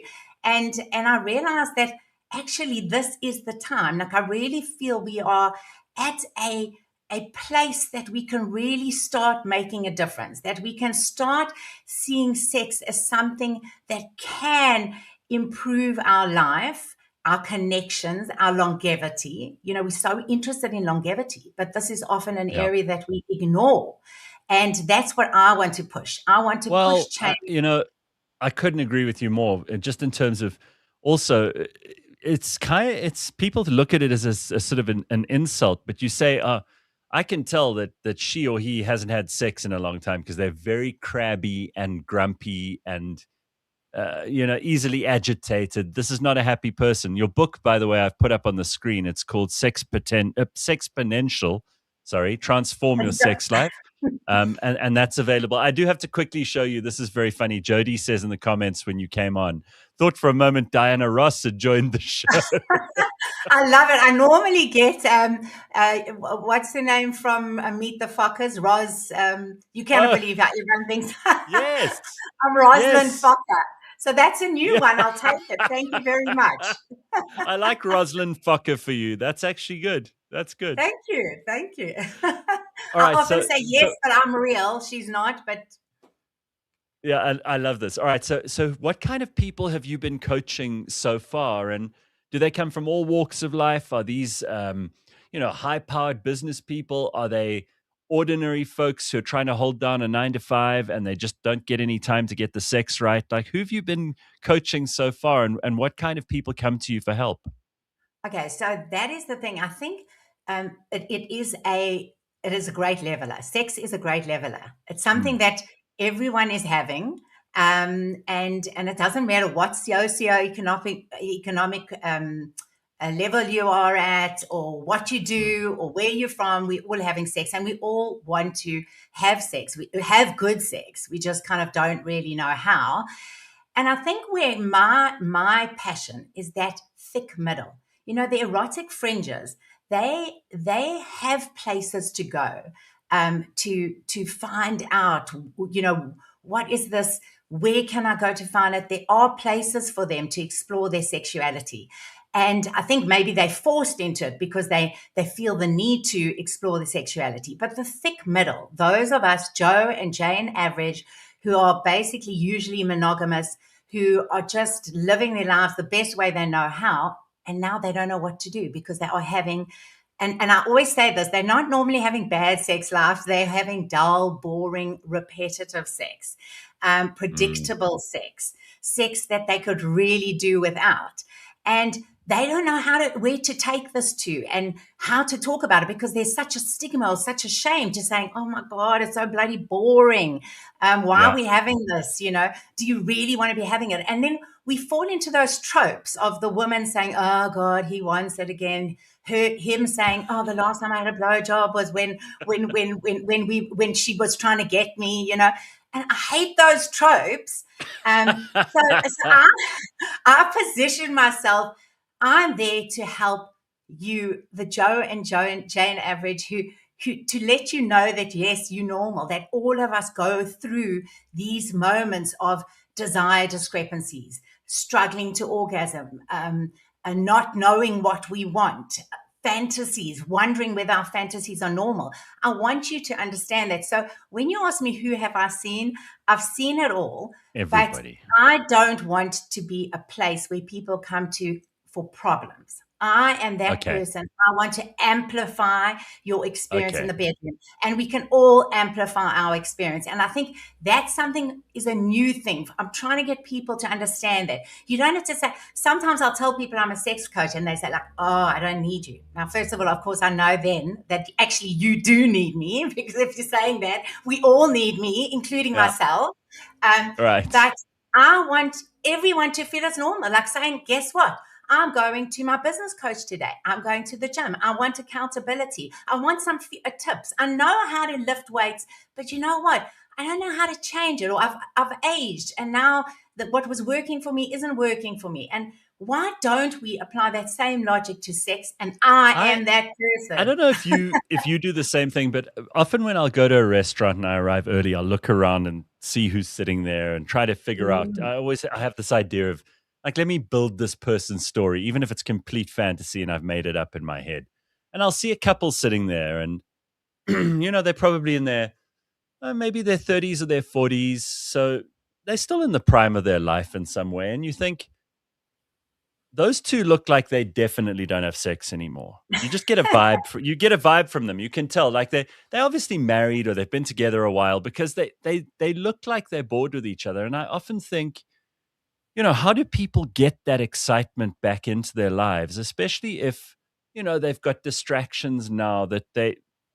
Don't get me wrong. Some of these are great. That they are the meaning of life for some people. You've got work, you've got kids, you've got dogs, you've got responsibilities in the world, you've got stuff to do every day, and sex just gets kind of pushed to the back of the queue, even though it's such a primal human need. How do you reprioritize sex, and where do you think it should fit into our scale of stuff that we need to have a happy and successful and fulfilling life? So I really think that it has to be prioritized. especially if it's important to both of you. If neither of you ever want sex, when you met each other, this was not important to you. I have met couples like that, and then things sometimes they've come to me because for one of them it has changed. If it was never important to you, What, they never you wanted to have sex before, now they do? one of them suddenly did. Yeah, they got suddenly get older horny. and yeah, well, no, I don't think it's that. I think you start realizing life is fragile. You know that we have, you know, we have this one life, and do you want to live an ordinary life? And sex is a way that we can live an extraordinary life.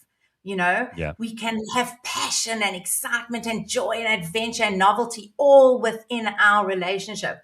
So I think that it needs to be a priority. And certainly if it was a priority at the beginning of a relationship, it should always be a priority.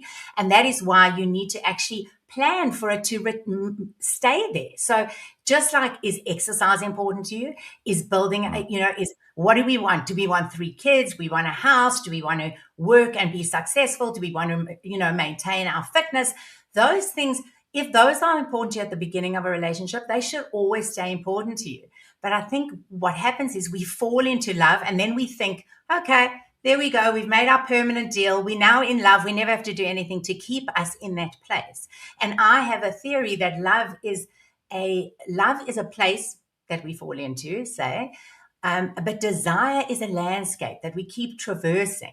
And we need to keep looking for new angles, and we need to trim and weed the ones that we do use, and in order to keep our life exciting. And if we don't do that, we often lose our way to that place of love. You know, it strikes me that we started talking about how there's a lot of taboo around sex, and particularly in conservative communities, religious communities, people don't feel that they want to talk about it. And you know, at the same time, we're living in this world where all of this stuff is in front of you all the time, and it's in marketing and it's in advertising. And I think that many people are terrified that they're not sure where that line is, you know, that they don't know how much talking about sex or having sex or being turned on by this and turned off by that, how much that is appropriate and how much it isn't. It's almost as if it's a gray area, and navigating that can either be really, really bad for your reputation. If, you know, you walk in and you're talking to a friend of yours and someone overhears you saying to your friend, oh yeah, you know, had great sex last night and this is what I did and it really worked and what an amazing thing. I've discovered this absolutely is the best thing for my girlfriend or wife. And, you know, the wrong audience for that, and you could do yourself huge damage because people are super sensitive about this. Mhm. And at the same time, you've got these people who just pretend it's not a part of life. They just, and maybe they are asexual. I think there are people like that. But there are people who just pretend that that's not something they even have the faintest curiosity in. And I say pretend because what's the likelihood of that? I mean, we're all physical beings, and there isn't an animal I can think of that isn't designed to procreate and that isn't made by their body to enjoy the process of doing that. So I think that desire doesn't go away. It gets buried. So it gets buried under a lot of our stresses, our exhaustion, our multitasking, our telephones. Oh my goodness. Oh my God. Our lack of connection. So Yeah. it gets buried, and we start thinking it's not as important as it should be. So I think that is one thing. The other thing is, I think we are focusing on the wrong things when it comes to sex. There's no education. We don't have an understanding of basic concepts like desire. Desire is a very intricate concept. And once you know it, so this is what I've realized in the work that I do, and why I want to reach such a big audience, is that in this area, just a little bit of sex education, just understanding what a clitoris looks like, that only 80% of that less than only 80% of women cannot orgasm. Not only 80% of women cannot orgasm through penetration alone. That just in itself is mind blowing. Do you know how many people have sat opposite me thinking they're broken because they cannot orgasm from penetration alone? just understanding that desire Is does that not is that a mental or a physical or a combination thing? a combination thing. It's a physical thing. 80% of women cannot orgasm through penetration alone. It's kind of the difference between where the nib of your clitoris, the part that you see, and the entrance to your vagina, the distance between it, whether you can actually orgasm. And often they think that those of you who are lucky enough to orgasm through penetration alone, often it's because their clitoris is engaged. It's just their physiology. So I think, that understanding that desire doesn't always come spontaneously. For some people, we need pleasure first in order for us to feel desire. We metabolize desire in a much slower way. But once we actually feel that desire, we can get as hot as anyone else. Now, if you understand that, and your partner is someone who metabolizes desire very easily. I often say the one is a helicopter. He takes off immediately, no need for anything. But the others are, say, a 747. You need a long runway. You need the right conditions. You need the lights off. You need maybe a glass of wine. You need to know the direction you're going. And if you understand that you are a helicopter, your partner is a 747, both of you are going to achieve liftoff. Neither is better or worse. It's just that the one's taken longer to get there. Now, just understanding that is a mind-blowing for couples, because when you understand that, you can get your 747 into the mood. And you can understand why your helicopter never needs to get in the mood. And then you're not saying there's something wrong with me. You're just saying you're different. You are someone who, has a fast metabolism. You are skinny. You've always been skinny. I've always had to watch what I eat. But guess what? We can both be thin. Yeah. It's interesting to me that there's also, it's so easy if you're a guy, and I always wonder, do you ever think it seems like slightly unfair? Because as a guy, it doesn't take a lot, right? You don't have to think about this. There's no planning. You don't. It just kind of happens. You just get turned on, and then you're in, and that's great. Everything's perfect. You don't need to. With women, it seems like nature has made it a couple of more steps more difficult and more complicated. And I don't know that that's fair. To me, it just, I'm very happy to be a man. Life is way simpler. Yeah, well, look, don't feel too sorry for us. Yes, it's harder to know our genitals, but we have Sure. the clitoris has 10,000. Oh, I've lost you. Can you see me? No, I've got you. Oh, you got me. Okay. Yeah, I put you on the screen. Okay. The clitoris has 10,000 nerve endings, whereas the poor lonely penis only has 4,000. So we can have multiple orgasms. I know some men can, but generally, you don't feel too sorry for us. But I think the thing is that we also sold that narrative. It's not necessarily the truth.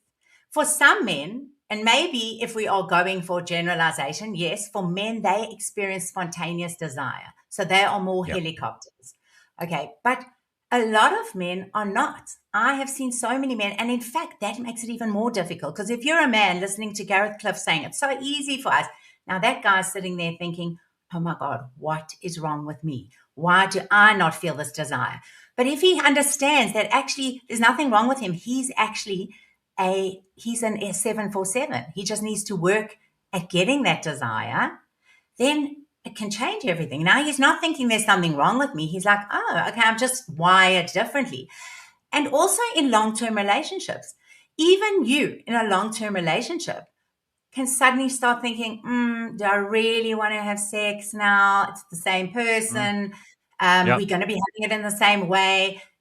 Does that you just feel like it straight away? Not necessarily. So we need to understand this. We need to not pathologize normal desire changes in a relationship. And then we need to work at how we can navigate this. How do we go about changing the way we think, evolving, growing, expanding as we age, instead of just expecting it to be as it is. This is the way it is. Guys want sex, girls don't. I mean, We need to move No, away no, from. no, no. That yeah, that's that. There's a lot of old thinking there. So I just want to show you a couple of funny comments here. Okay. Bitcoin But says, I met a black man the other day who says he drinks 4 Zamalek quarts and he becomes strong as a horse. What level is that? Okay. So strong as a horse, amazing, but rather be focusing on pleasuring the woman's clitoris. Because although she will enjoy the horse once you enter her, she needs to be engorged. And you need to get her into that place so she can enjoy that horse. Instead of just building on the horse, build on her pleasure and then give her the Yeah. horse. Okay, so just to be clear, we're not talking about an actual horse for anyone who No. joined in halfway through that conversation. Okay, we're talking about this dude that Bitcoin But met. So here's something strange from Limited Edition, who sounds freaky. I am a single black guy. I've always had this fantasy of befriending an elderly white couple who want to spice up their dead sex life. Is this normal of me to have this fantasy? Am I the only one? You are definitely not the only one. Fantasies are the way that our imagination plays. Don't judge yourself. This is absolutely fine. I mean, everyone has had fantasies, and our fantasies fall into 7 major buckets. That's what they've discovered. And Okay. so it's interesting. They like, just, I won't go into them, but like it's No, I power. do want to know. No, I think this is interesting. Go ahead. Okay, so threesomes, foursomes, moresomes. That's probably the most common one. I mean, who hasn't fantasized about being with more than one person? But Sure. it also varies according to your age and your emotional security and where you are in your life, etc. Because if you're in a long-term relationship, then obviously fantasizing about moresomes is going to be more appealing. But if you're young and you're trying to explore yourself, it might not be so. Then there is power play, BDSM, and that's psychological or physical. Do you get tied up or use eye masks, or is it about being in psychological? You know, I'm your daddy. You listen to me, or you're going to be punished, you naughty little girl. And then you've Hang got on, just tell me when it comes to that. Do any of these so far? You've done the threesomes, foursomes, moresomes, and the power one, and I know that we've still got to get 5 more. But do these things tell you something about the psychology of a person, or is it completely independent? Like you can have someone who's like some high-powered, for the sake of argument, lawyer, and they are, they've happily married or whatever, but he and his wife like to do either the moresomes or the power play or whatever. It doesn't tell you anything about them, does it? It's just their Okay, so fantasy. yeah, so that's, well, first of all, remember, a fantasy is just a mental image. It's something that you have conjured up that gets a little bit of heat going, hopefully, to your genitals and you feeling hot and bothered. So it is Right. not a promise. It is not a confession. Some people want to turn their fantasies into reality. That's up to Right. you. But a lot of us, we judge ourselves for our fantasies. Now, when you say, "Oh, I want to kill my child," or "Gareth Cliff is irritating me," doesn't necessarily mean that you actually really want to kill that person, or Gareth Cliff is Sure. always irritating you. But I might yeah, be. I might be. yeah, exactly. That could be true. But it might be that you just are bringing it into the bedroom. I always say that the bedroom is no place for political correctness. We need to be able to tap into our desires, our deepest, darkest desires. You know, we need to be able to be that person that we want to be. Yeah, you, No, you, you say that, but Nikki, you say that, and the truth is, like, girls especially are far more prone to social pressures than guys are. And women in particular, just because women are more intuitive, they're more people than things, all those obvious differences. Women, they don't want sometimes to really reveal their fantasies or to talk openly about this stuff. I mean, I'm not saying guys do, because guys also have loads of complicated bullshit that stops them from maybe realizing that potential and having the kind of sex life you're talking about. But with women especially, I've noticed that women are terrified of A, being judged by their partner, and B, being judged by other women. Because if a woman, and this is the way history has made things, right? So we've got thousands of years of genetic memory of, if a woman is anything but virtuous, then she must be a whore and a prostitute. There's no in between, right? Which for some of us is hot, by the way. Oh, okay. Just that thought. Okay, well, there we go. That's healing in some way, right? Exactly. Now, I hear you, absolutely. But in your own mind, you are as powerful or as not powerful or as exciting or as dangerous or as naughty as you want to be. And that's why we often talk about, if you can access what is that feeling that you want to get out of sex, that actually fuels your eroticism, then you can be the laziest lover. So that woman who may find it difficult to share her fantasies, who may feel judged by them, and that's why I'm here to say, no, you're normal. You don't need to be judged. This is just your fantasy playing, your imagination running wild, but you don't have to share it. So in your mind, that woman can be doing whatever she wants because no one can see into her mind. It's her choice, and is empowering if she can share her fantasy. Because what they have found, research has shown that if you are able to share your fantasy, then there is more sexual satisfaction. So sharing it with your partner brings them into it, makes you more vulnerable, makes the experience more intimate, gives you something between you two that no one else has. And really, that can really fuel your desire. That's one of the tricks. But if you don't feel comfortable sharing those fantasies, that's okay, because being in your head will amplify, especially for women. It can amplify your orgasm. When you are actually in your head having, multiple partners or whatever turns you on, being a bad girl, being tied up, having But sex hang on, on the beach. I still want to get back to the other categories, but before we do that, here's Carl DeSantos just commenting. He says, the thought of a threesome gives me anxiety. I'm man enough to admit that one is more than enough. And I love that. He knows his fantasies, but I bet you his fantasy falls into a different bucket. And perhaps he requires real emotional connection, or perhaps he feels a little bit insecure about his sexuality. But just to say, it's quite funny because a threesome is something that people absolutely love to fantasize about. But actually, in reality, those people who actually have a threesome, often it's the one fantasy that doesn't live up to expectation. The other ones do, swinging, having more than three. But I think with the threesome... Okay, but hang on. I don't want us to... so we've gone through the first two, the moresomes and the power play. What are the other 5 categories? Okay. I'm curious. See, this is the problem talking about it to a sex coach. We jump everywhere.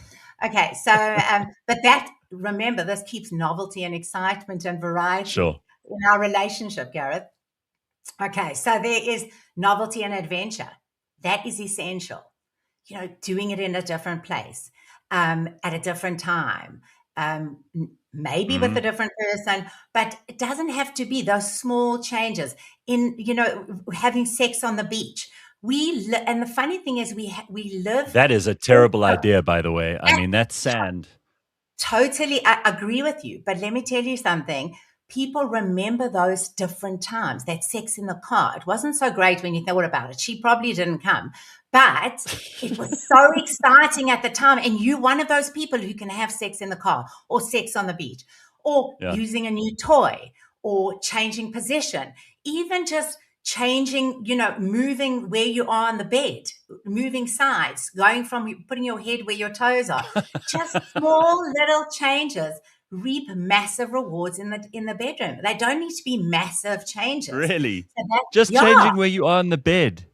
You can't believe it. My husband is amazing. He changes the bedroom around. Let me tell you something. It's amazing. You walk into a bedroom that doesn't look like your bedroom. It's like hotel sex every time. Anyway, use it, don't use it. But there you go. So that's then there is breaking. There are those are the changing things up. Those 3. Then you've got the breaking, breaking the norm, breaking. So the taboos. Those are where some fetishes or kinks are, or voyeurism or exhibitionism, doing something that is bad. in inverted commas, that can really fuel people's desire. Okay. Then you have homoeroticism. That is where people fantasize about either being the other sex or having sex with the same sex, even though they're not homosexual necessarily. So, for example, if I wanted to have sex with another woman in my imagination, it doesn't mean that I'm gay. It just means Right. that turns me on. So that a lot of people have, or cross-dressing. That could fall into that. And then you have a non-consensual non-monogamy, swinging, polyamory, opening up the experience, going to sex parties, that kind of idea with your partner. Sure. And then finally you have romance and passion. A lot of those people are, so it's like, with that horse riding into the distance, and he's saved you. And Here we go with the horse again. Yes, exactly. We've got a theme. Yeah, but it's not a Trojan horse. This one comes and saves you on his white steed. I love to point out Outlander episode 1, season 8. Go watch it if you've never watched it. Just saying, but it's okay. Okay, it's all right. just, okay. And this Jamie Fraser, who's like from the 16th century, a Scottish man in a kilt, and he has to marry Claire. And go watch it. Hot. Okay, I'll take a look. It's all about desire and romance and passion. So what about the obvious effect of two things in particular that I think have changed the way many humans in the Western world think about sex? And those are medications, because, now everything, psychological problems, physical ailments, sexual concerns around desire or erections or whatever, all of this is medicated. And now there's a pill for everything, right? And we are marketed the stuff by everybody, from like sangomas to pharmacists and doctors, and there is supposedly a cure for all the problems that ail you in a pill. So there's that, and the other one is the access problem. Is that people? I think sex is probably easier to get now in 2026 than it's ever been before, because there are apps that are supposedly for dating, but they're actually just hookup apps, right? And this is how people kind of meet each other, and then they have a one-night stand, and that's it. And there's no real meaning to it. And for some people, that's okay.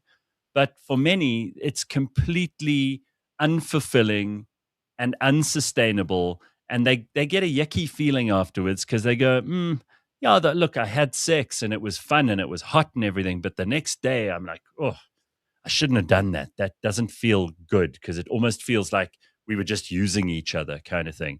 So how do you address those problems in the modern context of people trying to hook up? Okay, so there were a couple of things there. Firstly, you kind of assuming that sex is mainly about the body. And if we only think that sex is in the body, then we are missing out on half of our capacity for pleasure, because half of our capacity for pleasure comes from our minds. And that we all have access to. And that is something we're quite lazy with. We don't access our creativity.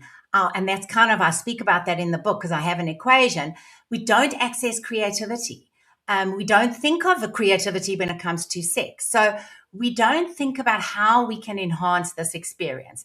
And I think for men, it's a lot easier to get help to get a hard cock, if I'm allowed to say that, sorry. Sure, but you can say whatever you want here. Okay, great.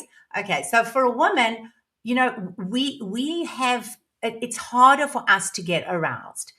Because there's something called arousal non-concordance, where you don't necessarily kind of, you might not get wet even though you are turned on, or you're not turned on but you're wet.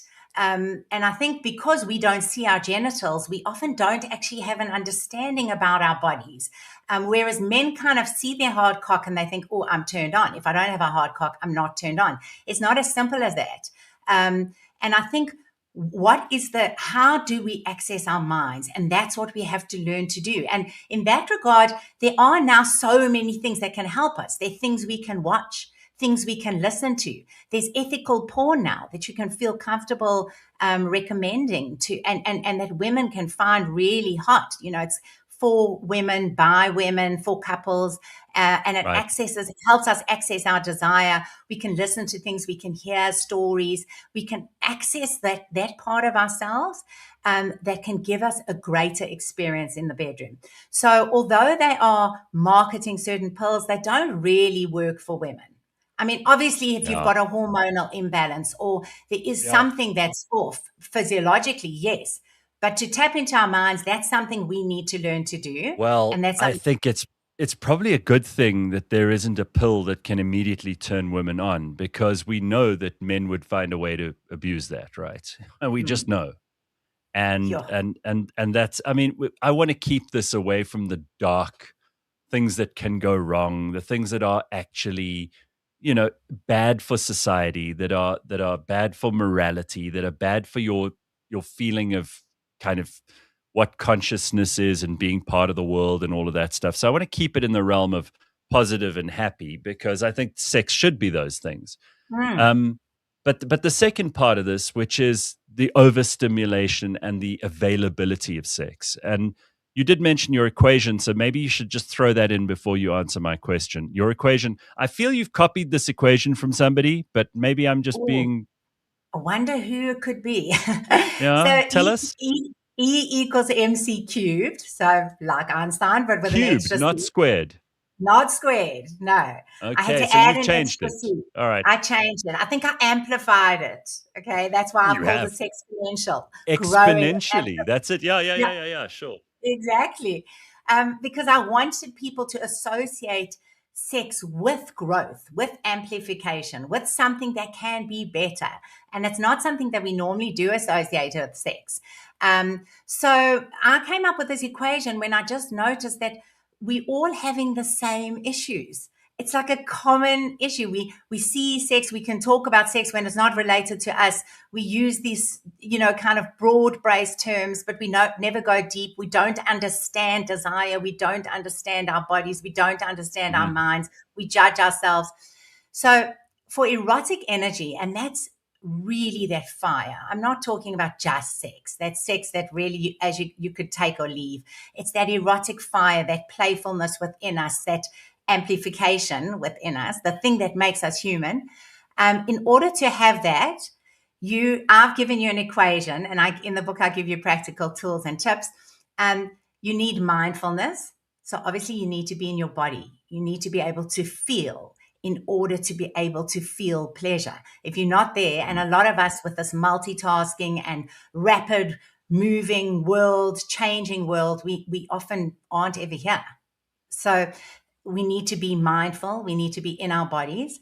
Then we need to communicate. Now, this people understand. We know that in order to have a great sex life or even relationship, you need to be able to communicate. But we don't know how. We're not taught how. Communication is lubrication.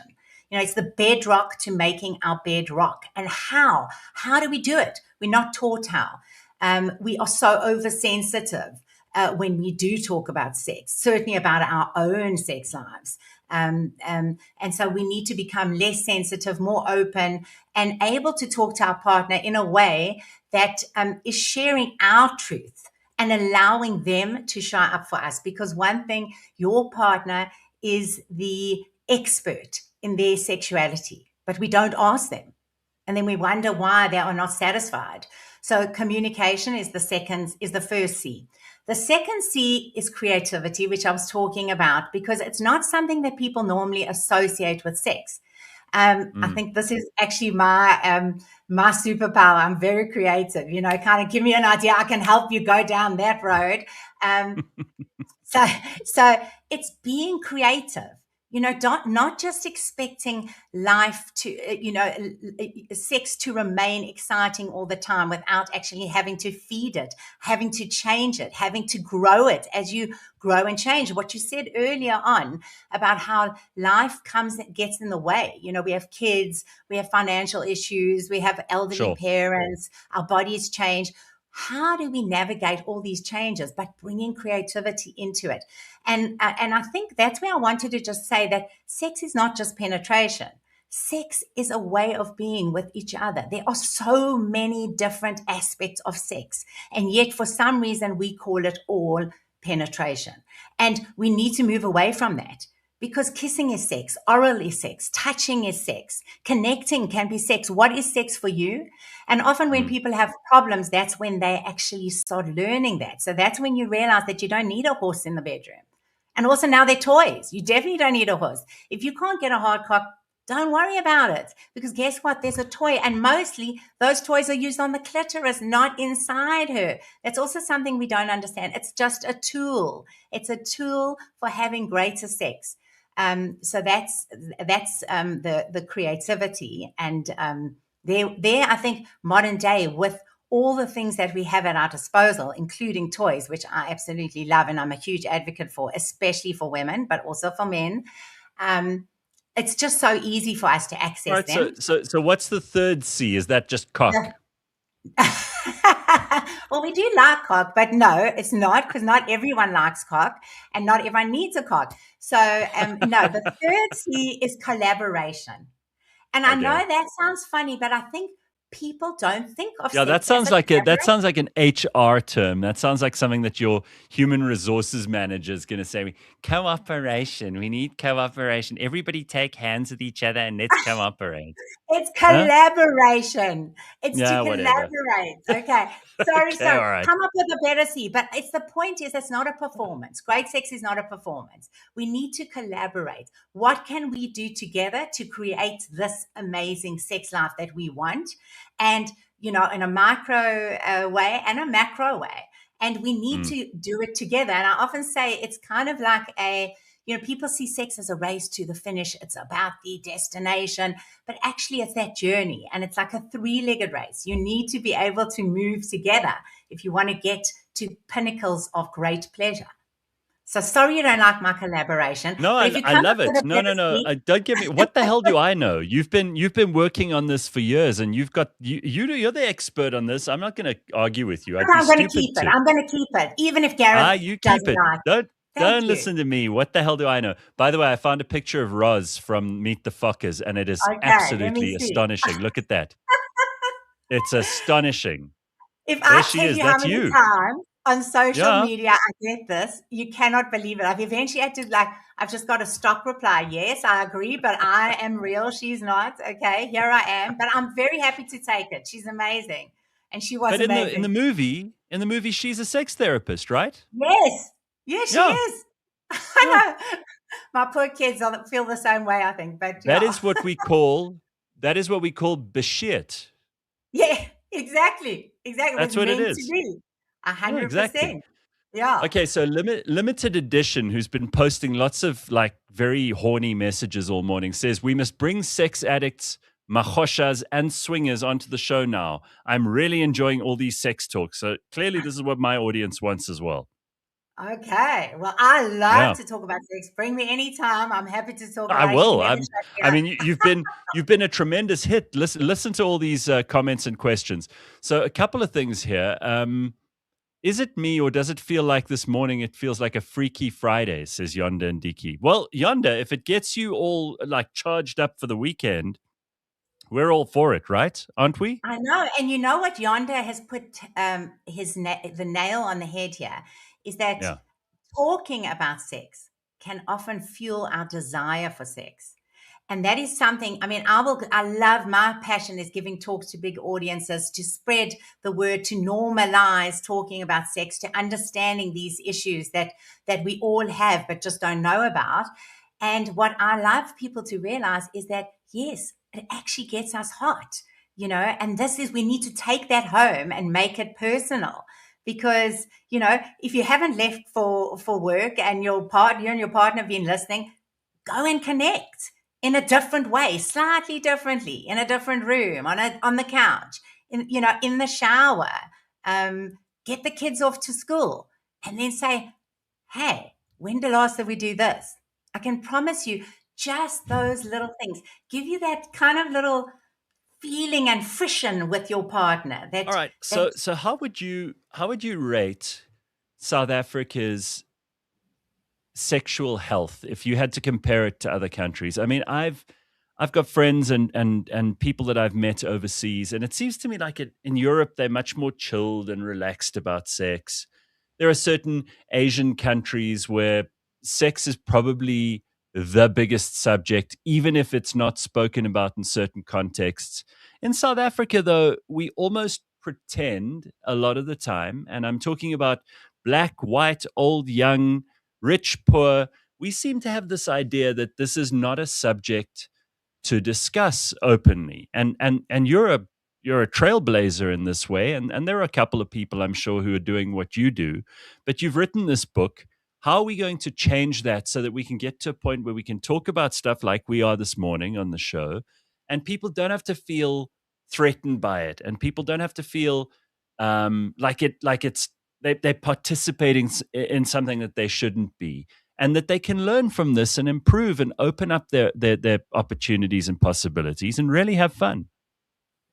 Well, I think that's the thing. That's why I was so fueled by this purpose to empower and inspire people to get more passion in their life, to work on the relationships that they are in, because we are allowed it. I want to have a billboard saying pleasure is our birthright, because once you allow yourself that and you accept that, you can go and get it if you have the tools. And that's why, I want people knowing about this, knowing that it's normal, knowing that sex is such an important thing. I mean, I'm dying to get into Discovery, because look at Discovery for vitality points. Yeah. We get it for nutrition, Yes.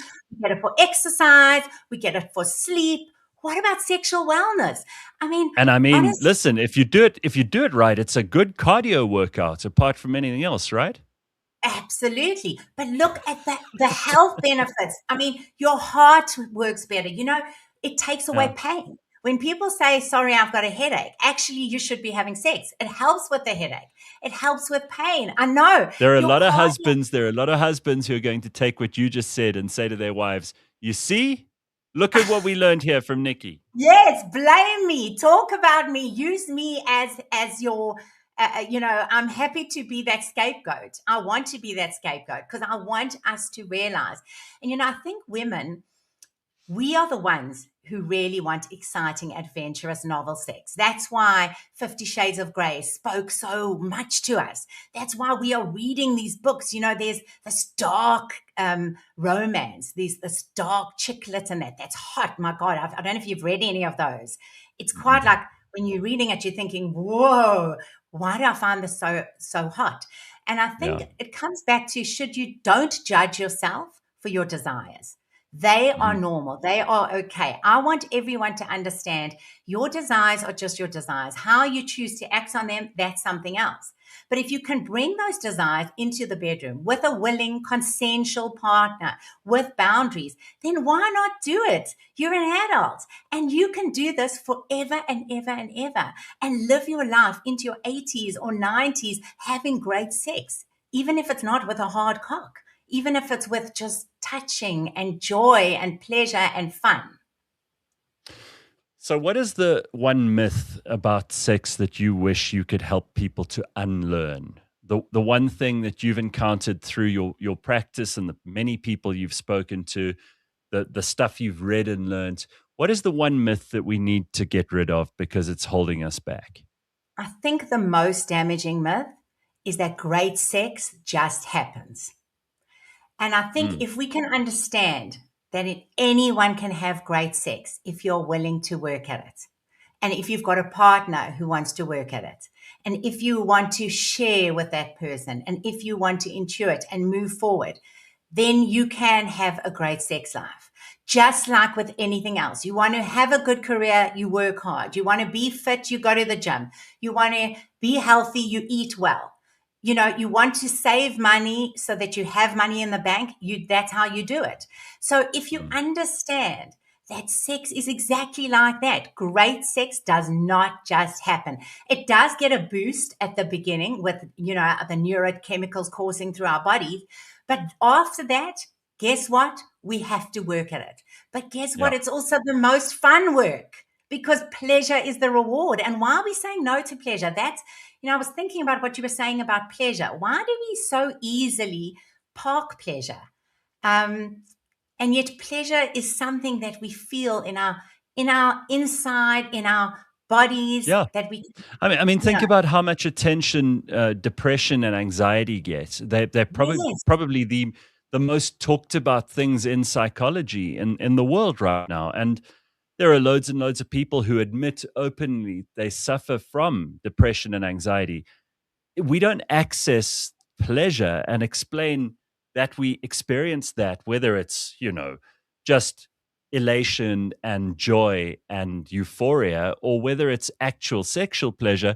We should be taking stock of that as much as we admit the bad things.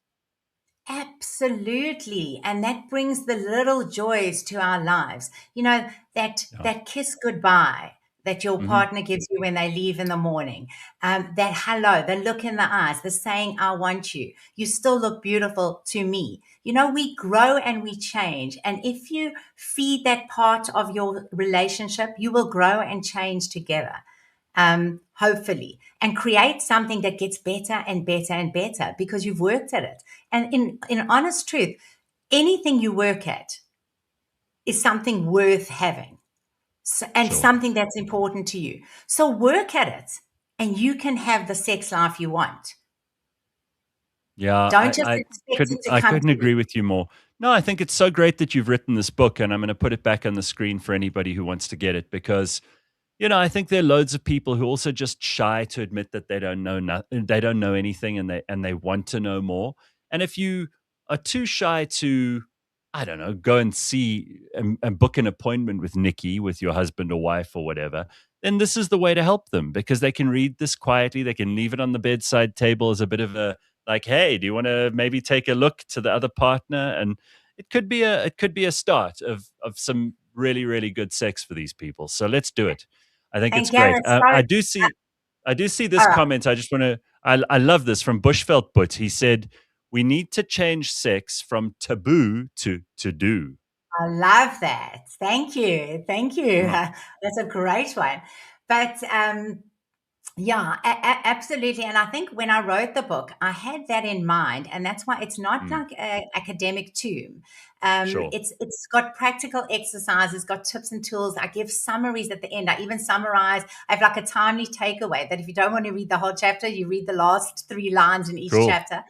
And I've also got illustrations that are really kind of. I worked hard on those illustrations with a young creative Are you director who's drawing? Are amazing. you drawing penises and No, vaginas and? no, Oh, we kind of try to synthesize each chapter. I know, no, I thought I'm not going that route. I just There is imagine you drawing penises and oh no, vaginas. we do have a clitoris, the full clitoris, which I always keep next to Okay. me, just because Right. people haven't seen one. It looks like this. Yeah. It's got legs and bulbs. It's not just that tip you see at the top. I That's always keep that's it what it handy. looks like under everything, right? It's all there. We go. Yeah. Can you believe it? I mean, how's that? It's not just that tip. That's where all the 10,000 nerve endings are. But you laugh. Most people have not seen a clitoris. It's so crazy. They don't realize that it's not that's just the tip of the iceberg, that little nub at the top. So Listen, the problem is yeah. most people, the internet is there, and there's so much knowledge, and there's books like yours, and people are like, well, yeah, I don't need to know that. They just go through their life at 40% capacity instead of 80, and you can't do anything about some of these people. I mean, that's just the way it is. Although I think it's just kind of it becomes this common mistake or misapprehension that the clitoris is there. And we don't necessarily go and look at our femur. We just assume, oh, is that just what it is? But if we were taught Yeah, that this is what a yeah, clitoris looks like, because we know what a penis looks like because we see it. So I think that's the problem. We need to be educated. And I think that's what I tried to I did those, I got those illustrations drawn to synthesize like common problems. Like there's one where the guy says missionary time every time, and you see them in the exact same position. And that's unfortunately what we do. We have sex the same way in the same style forever and ever and ever. And then we wonder why we don't want burnt toast for every single meal. So I especially did that because I want the book for everyone to be able to pick up. If you're not a reader, okay, well, what's that? Let's spark a conversation in the bedroom. Let's discuss this. What is it you're reading? And I don't know if you have followed my Instagram, but I give lots of tips and tools there. So that's also something that people can follow me on and use as a conversation starter. Did you see what Ask Nicki said today? Oh my goodness. And then use that. And I give lots of tips and tools that we don't share with our partners, how, to breathe out when you're having an orgasm can often extend it. No one tells us that. Doesn't work for everybody. But first time I've heard that. No, I mean, it's amazing. For some, particularly women, if you actually breathe out consciously as your orgasm is waning, it can kick in more, or it certainly can amplify it. So try it. Some of you may be lucky enough for it to work. And then guess what? You've taken away something from me today. So, explore, keep your mind open. And the rewards in this area are so great because you probably will live longer having better sex, because great sex is linked to longevity. I love it. Listen, this is great. I'm so happy that we finally got you on the show. Well done on the book, Gareth. and people can get that. But go to your social media. I suggest that's a great place to start. And you can follow Nicki and you can see what her tips are, and you can hopefully start implementing them in your life. And who knows, it could change things. You could come back and see us in a year's time and you go, oh my God, everything is better. Well, that's what I have noticed, Gareth, is that in this particular field, small changes reap massive rewards. And that's the thing. You don't have to make a massive change. Just understanding what the clitoris looks like, understanding whether you are a Boeing or a helicopter, understanding what your own brakes and accelerators are. Those are huge. It can literally change. I see clients, I see them once. And then I often don't see them again. My husband, the lawyer, is saying to me, "That's not a good. It's not a good business proposition." Retention strategy. Exactly. I'm like, well, that's why you're still running the practice, So I want people to make the little changes. Not everyone wants to swing from the chandeliers, but if you want to, there's ways to do it. But you can all benefit from just knowing a little bit more and changing what you're doing in the bedroom and spending more time and slowing down. All right. Well, listen, this is great. Thank you, Roz Fokker. I mean, Nicki. Yeah, please follow Ask Nicki, not Roz Fokker. Okay. Yeah. She doesn't give us good advice as I do on Instagram. And there's the book again, in case anybody hasn't seen it. So, Nicki Brivik, thank you so much. Lovely to see you, and thank you for being on our show this morning. Thank you, Gareth. Please have me again. I love your show. Sure. I was so nervous. I thought, oh my God, what is he going to call me on? people have loved you, so we'll definitely do that. So thank you. Okay, wonderful. Thank you, Gareth. Right, Thank you Nicki. so much for Ciao. having me. Have a great Cool. Friday now that we've talked about sex all morning. And you. Absolutely. Okay. What a way to start the weekend. All right, everybody. That's all we got time for today. In fact, we've gone over by 23 minutes because Nicki was so great. And so are the guys from Motogora and Mashiane. And we hardly had time. We were going to play a Would You Rather game this morning, but I think we're going to have to save that for next week. We also got lots of cool stuff lined up for September. Great guests coming onto the show. So stick around for those. Also, daily briefing. It's still on. It's still going. It's going to be free for only a limited time still, because we're about to press go on the subscriptions. And I hope you will join us there for that daily briefing out every morning at 7 o'clock. We will see you next Friday. Have an awesome weekend. Ciao.